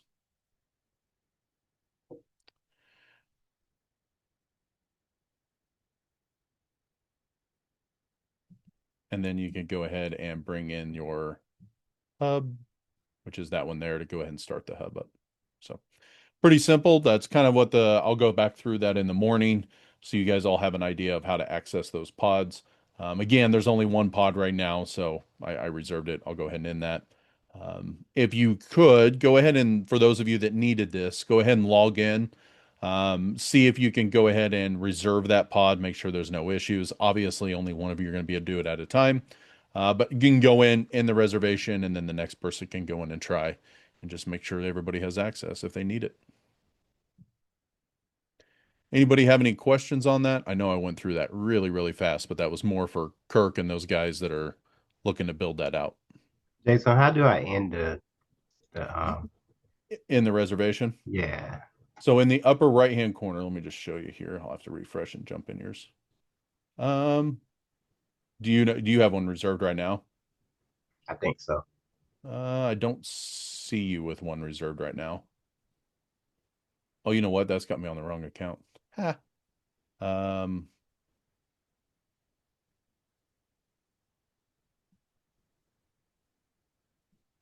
Yeah, I changed that after the fact. That's weird. Well, let me see if that's true.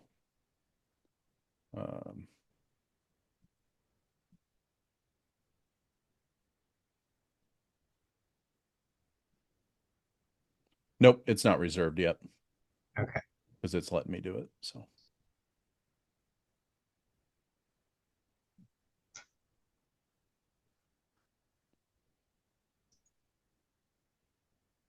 All right.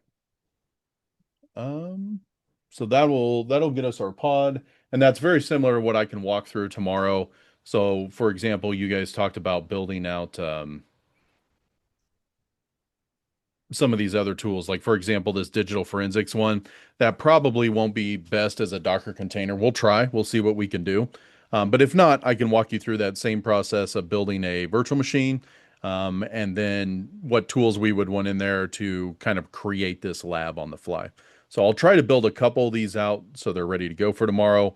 But would you guys have interest in building them live, kind of like I just did here now?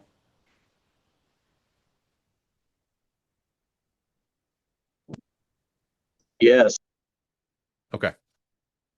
Yeah, if you wanted me to kind of record the process and that kind of thing, that way, if you wanted to go back and rebuild it from scratch yourself, I have no problem doing that. That's entirely up to what you guys want to get out of there. So, if it's of interest on how those labs and VMs and containers are all built, we can definitely reserve a couple for tomorrow in the session, and then I'll try to have a couple built so that you guys can actually work with them and give me some feedback on there.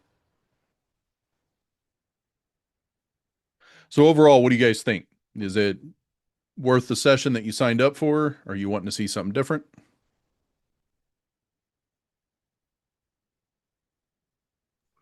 No, I think it's great. Okay. Yeah, I think it's great that you're tailoring it to what we're really looking to get out of this. So I appreciate that. I've had people go, "No, you're lazy. You just don't have content." I'm like, no, I really try to tailor. because I it to know what that's a people lot of want. effort on your end, so appreciate that. Yeah, no problem. No problem.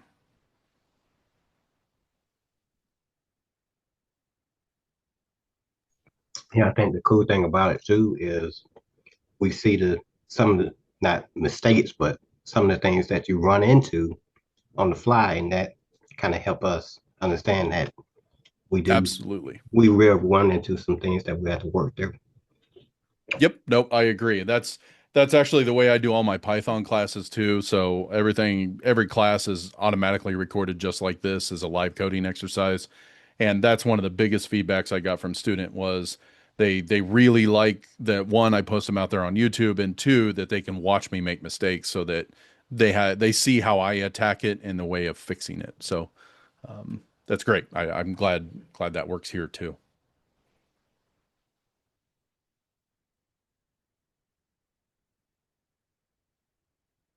And yeah, there's a YouTube channel out there with all sorts of videos from my classes and stuff. So if anybody needs content, most of those are going to be Python and advanced Python firewalls,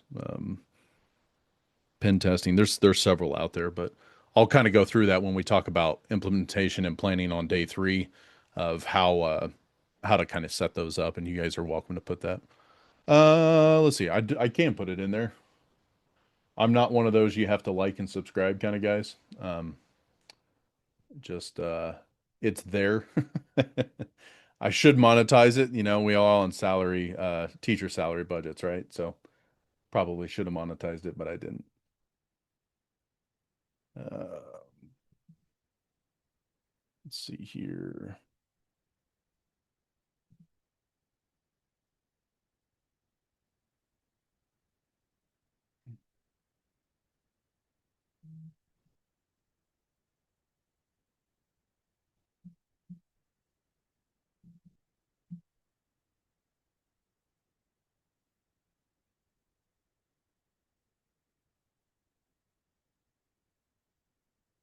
Okay, so if you watch my playlist, rather, where's your videos?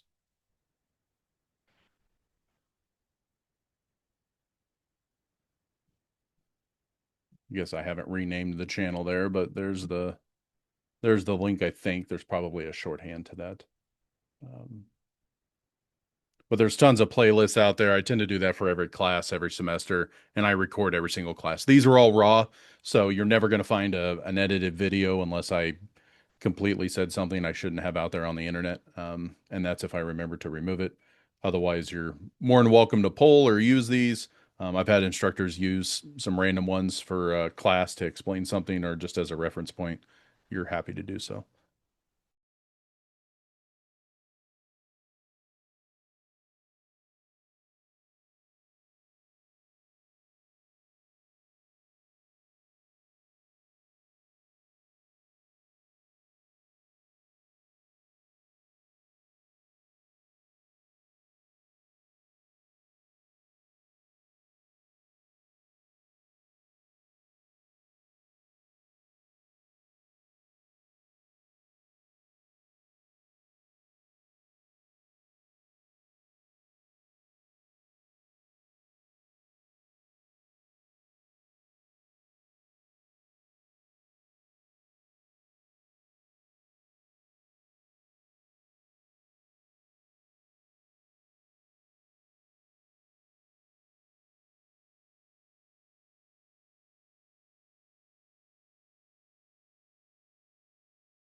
Thank you for that. I apologize. I wasn't Um, sure there. yeah, no, you were right. You were right. So sorry. This is the SockDoc app. This was part of that sock in a box type thing that I was working towards. So the idea was the students deployed Wazaa. Like I mentioned, they were all broke out in teams. And then with those teams, they had to write documentation, policies, build out diagrams, things like that. So this should be available. You should be able to hit that link and you can kind of see the results of it. This software was just something I wrote to kind of put that piece together. And then obviously on the back end, we had Proxmox set up, 3 different hosts with each of the different deployments on a different host, right? So Wazaa, if you're not familiar with Wazaa and getting it deployed, let me just pull up that link here so you can see what those components look like. So you typically have that indexer, which is kind of a highly scalable full text search. It's what all the logs are sent up to, so to speak, right? Then you have the server itself, which is analyzing all the data from the individual agents. And it's going to process through decoders, rules, however you have it set up for indicators of compromise. And that communicates with the dashboard. And the dashboard is what gives you the overall UI look and feel. And then you deploy your agents out here on your laptops, desktops, server, that kind of thing.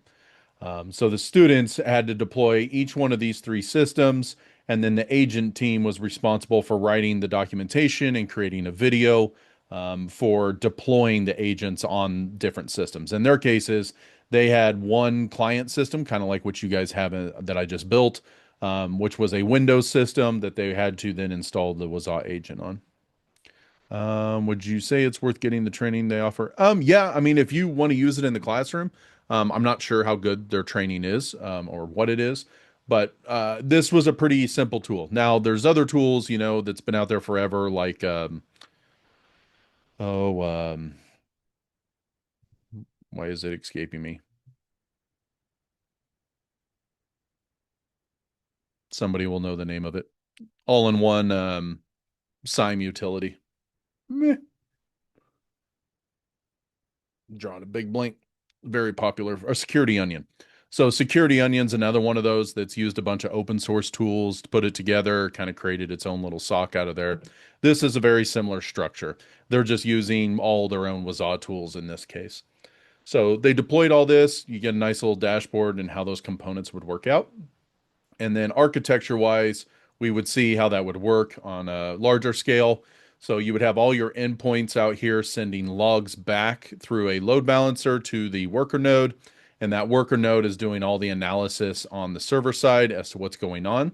It's trying to index all of those. The indexer is so that we can easily retrieve those. And the dashboard is retrieving that information out of the indexer. And then we as users would be able to pull that back. So this is a good way of communicating all your logs to one local location. A lot more moving parts than what you really need. Like you said here on the Wazaa server, that's where all your sys logs and all that kind of stuff is coming in. You could use something like Graylog is a good solution for this. So if you're just trying to teach the concept of all the logs coming back to one central location, Graylog is another one. It's another Docker container that we could use as well if we wanted to. But it's a great way to send all the logs to one site. They just don't have the best of dashboards, so usually it's paired with some other kind of dashboard like Kibana, or a few of the other ones that are out there. All right. And so the whole point of that, I was showing this website. So when they came up with their diagrams, this was kind of the environment that they created. They had their Windows NetLab system with a virtual machine running on it. That connected back here to a network that gave them an internal trunk to this corporate network that was created. And they had these 3 individual Proxmox hosts. Those were each running one of those 3 services. We could have ran them all on one, but I was trying to teach a little bit of best practice. Also, some of these were set up with better drives. So, for example, one had less RAM, things like that. That was the dashboard. Didn't need a whole lot of RAM, didn't need really fast disks, but it needed quick access over to the indexer and to the server itself. And then they were also running OpenSense to have internet access for this internal pod and kind of protecting all these different VLANs. So this here was actually created by it's another cool little um, Docker container called FastFlow, and you can download this and run it here in Docker as well. But it's a great way for getting students to draw diagrams. So, you could use PowerPoint and a bunch of other ones that are out there, but there's some really cool ones built in where they can drag and drop different icons. There's some icons built in, and you can build out that same little screen that you saw that they built here. So this was all built in FastFlow. And then you can see all the policies they built out. So this would be a way for them to get their access control template, and they kind of built out a template, which they could then copy and paste out and do that for this particular class. So the idea was that they would have documentation to hand off to other students. They went and did some research, even if they used ChatGPT and things to help them build templates and such. They would find what was real out there, what was available, and then also used AI to kind of help build out these templates. But they had to make it applicable to our environment. So what was happening in that SOC environment. Other tools, they gave me back some feedback and some ideas for the class and such. And then the docs section, this was broken up for the individual teams that did the installation, way for them to keep notes on how to do that. A lot of this was, okay, we use the main documentation site, but then here were the different commands that we had to run in order to make this work. And they ran into all sorts of issues that you would run into when deploying this. For example, they tried to get the certs to work, and that was a absolute nightmare. Somebody deleted them, tried to create new ones. They found out communication was probably the biggest thing in this entire environment. And then the agents found out that, we deployed clients, but we cloned everything in Windows. And as everybody knows, once you have the same host name on the same network, you tend to run into some issues in Windows. So it was reporting all the same agent names going back to the Waza agent. So they had to learn how to go in, change host names, set up things like BG info so that you could get the host name information right there on the screen. Um, just little system ops or sys ops types things that you would typically take care of. So long term, I will have this package available for download, which allows you to download this utility, and you can do the grading out of here. So if I logged into the backside, they had to create their docs, get themselves associated with the team. Once they were comfortable as a team on what they wanted to publish, they could go ahead and mark it for publication, and then that allowed me to go through and grade their system. That grade could then be transferred into an LMS, and then you would have that score automatically injected. This time around, it was kind of a manual process for that. And then, as I mentioned, we use Discord in order to do communication. So you'll see, let's see if I got one here. That would be here. And so they had all these different channels, those different teams where they could talk and kind of go through what they were doing, build out the policies, things like that, and then eventually give me feedback. One thing that was really cool that they did in the first half of the semester, we used a lot of EC Council content, and then everybody had to go sit for the cert by the end of the class. They were huge fans of Notebook LM, and so they were taking all my lectures and everything on YouTube, as well as the information that I was handing them in the class. And they built a lot of podcasts with Notebook LM, and that seemed to really intrigue students. They were either going to the gym or doing stuff late at night. They could listen to those podcasts about all the material in class that I was talking about, and really absorb the information. So if you guys haven't used Notebook LM, I strongly encourage you to play with that a little bit as another method of giving resources to students. Has anybody in here played with that?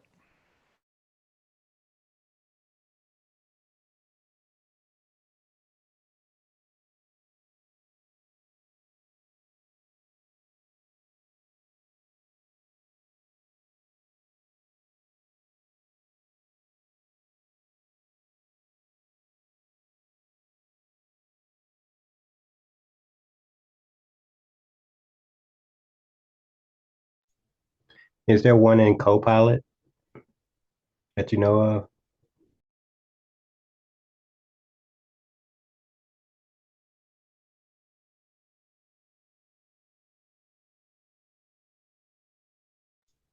Feel like you're muted again.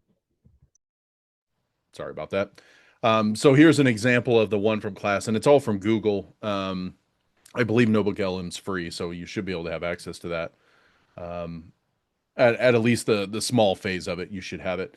But you can drag in all your different sources. So here they dumped in the ebook that was in there, my YouTube video, and then the different module PDFs. And then, yeah, it's a great way to turn all the text into audio. So I've seen a lot of people do that with OER resources. And then in the chat, you can chat and it will just talk about the stuff that's in those sources. It won't hallucinate and pull stuff out from above. It works really, really well for just getting them in there. And then that they would build out their own quizzes. So they could tell it, hey, give me a quiz. And then they could go through here and kind of test themselves on the different quiz. Um, like I said, they built out a podcast. I think that's here. Yeah.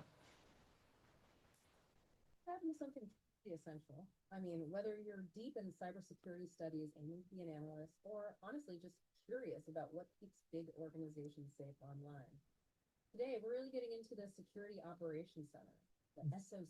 Yeah, the SOC. Think of it like the Central Command Post, right? The Guardians working behind the scenes 24/7. Exactly, the nerve center. And we're using the EC Council's official stuff for this SOC. So that's kind of just a little preview, but it's literally created two AI people talking back and forth, and going with exactly what's in the material in the class. So there again, it has less chance of hallucination because it works specifically with the content you provide it. What's real slick about that one is, say I'm playing this and I hit interactive. Specifically.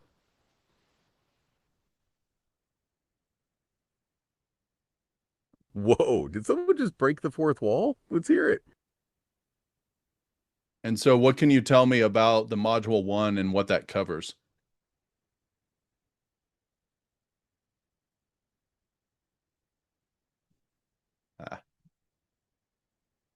What can you tell me about module 1 and what that covers?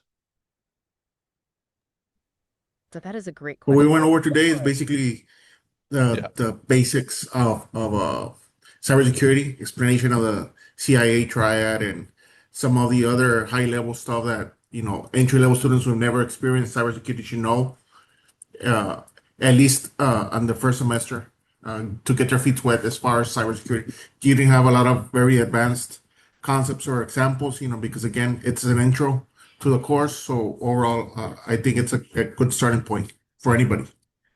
Perfect. So that what I was trying to demo there, and I wasn't doing a very good job of it, was you can actually break into the podcast and start asking questions and like, oh, a caller came in. What would you like to know? And so if you heard of something in that podcast that you really wanted more detail on, you could break in and ask that question. So it's actually a pretty cool little feature that students really seem to cling on to right now.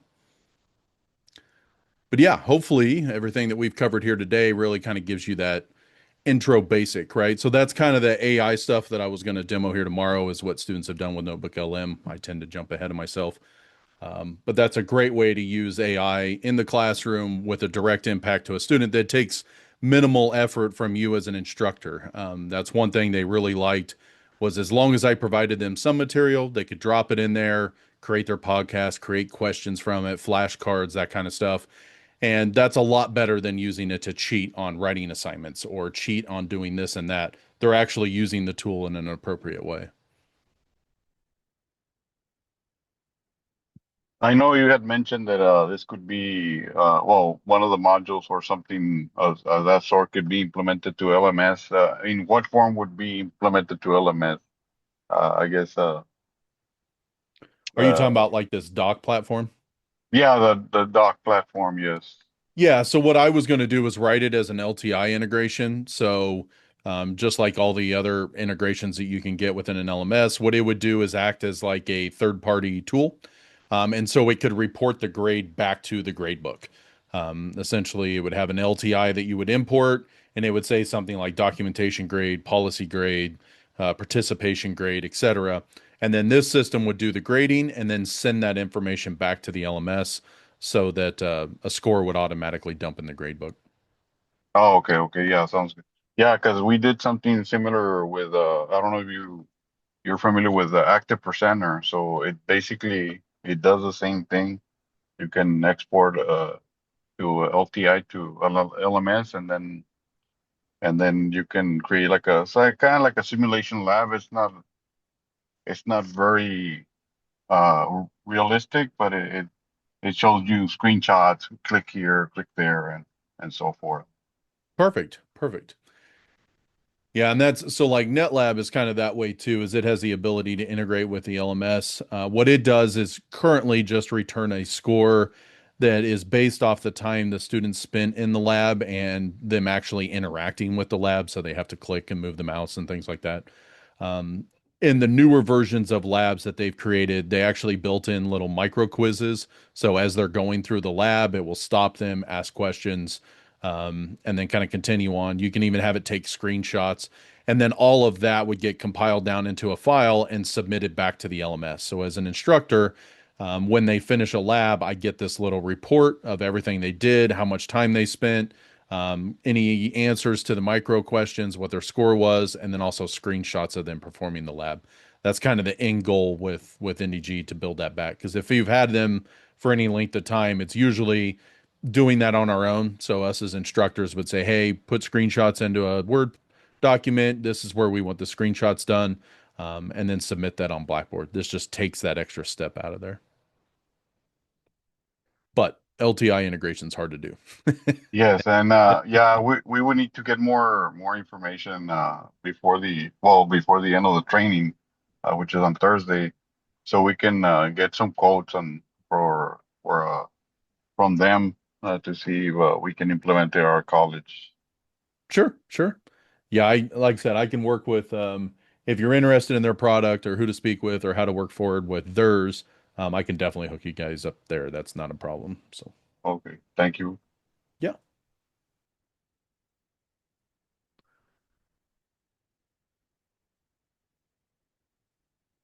So what else can I demo to kind of help fill out this time here? Are you guys okay with the 30-minute breaks when we take those? Do you want to make them shorter? Is that time frame okay to give you enough to use a restroom and do a couple other activities? I know most people are still wrapping up finals here, so okay. Well, we'll probably stick with that then, just so everybody gets a little break and we're not getting monotonous as we move through it. And tomorrow we'll really hone in on day 2 and day 3 here. I think we can definitely get these concepts set up, and we may just do that right in that environment. So.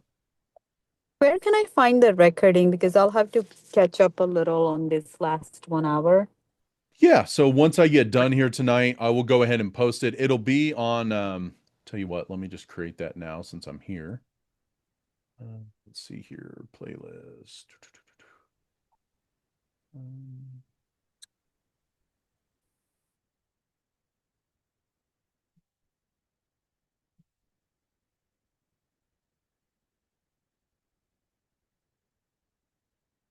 I won't be able to have a link directly here, but if you come out to this channel, the one I posted in the link there, you'll be able to find it as the last video. But I'll create a playlist that's specific for this class or for the summer, just like I did for summer working connections. There'll be one for winter, and then everything every day will get dumped into that. Okay, sounds good. Thank you. Yep. I thought I could create a playlist directly here, but I think I have to do that in the process of creating a new one. So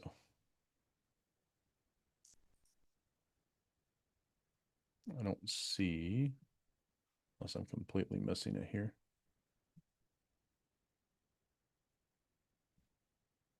Oh, there we go. New playlist. Let's do Winter Working Connections 2025. That looks good. Great. And so this link will be specific to this playlist as we go through here. And I'll try to upload those immediately after this. It usually takes about 20-ish minutes. By the time it gets up there, formats it, encodes it, and pulls it in.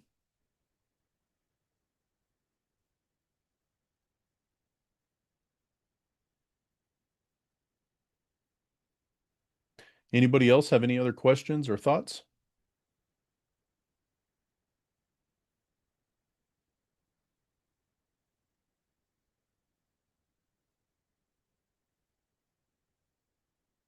All right. Tim, I can't tell if your caricature is looking at me. I feel like those eyes are following me for some reason.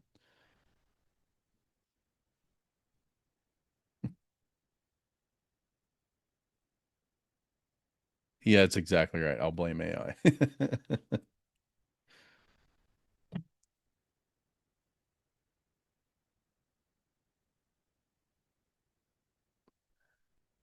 All right. Well, that's really what I have. I'll go ahead and hang out here till 5:30 so I can make sure that we get the full time logged in the session. I believe I have everybody marked off. Did I miss anybody that was on this list throughout the day? I think I got everybody that was actually here. All right. Well, then tomorrow morning, we're going to jump right into it with day 2. I'll update the website and I'll update the other GitHub. And that way you guys can pull those information down and we'll be ready to jump into it.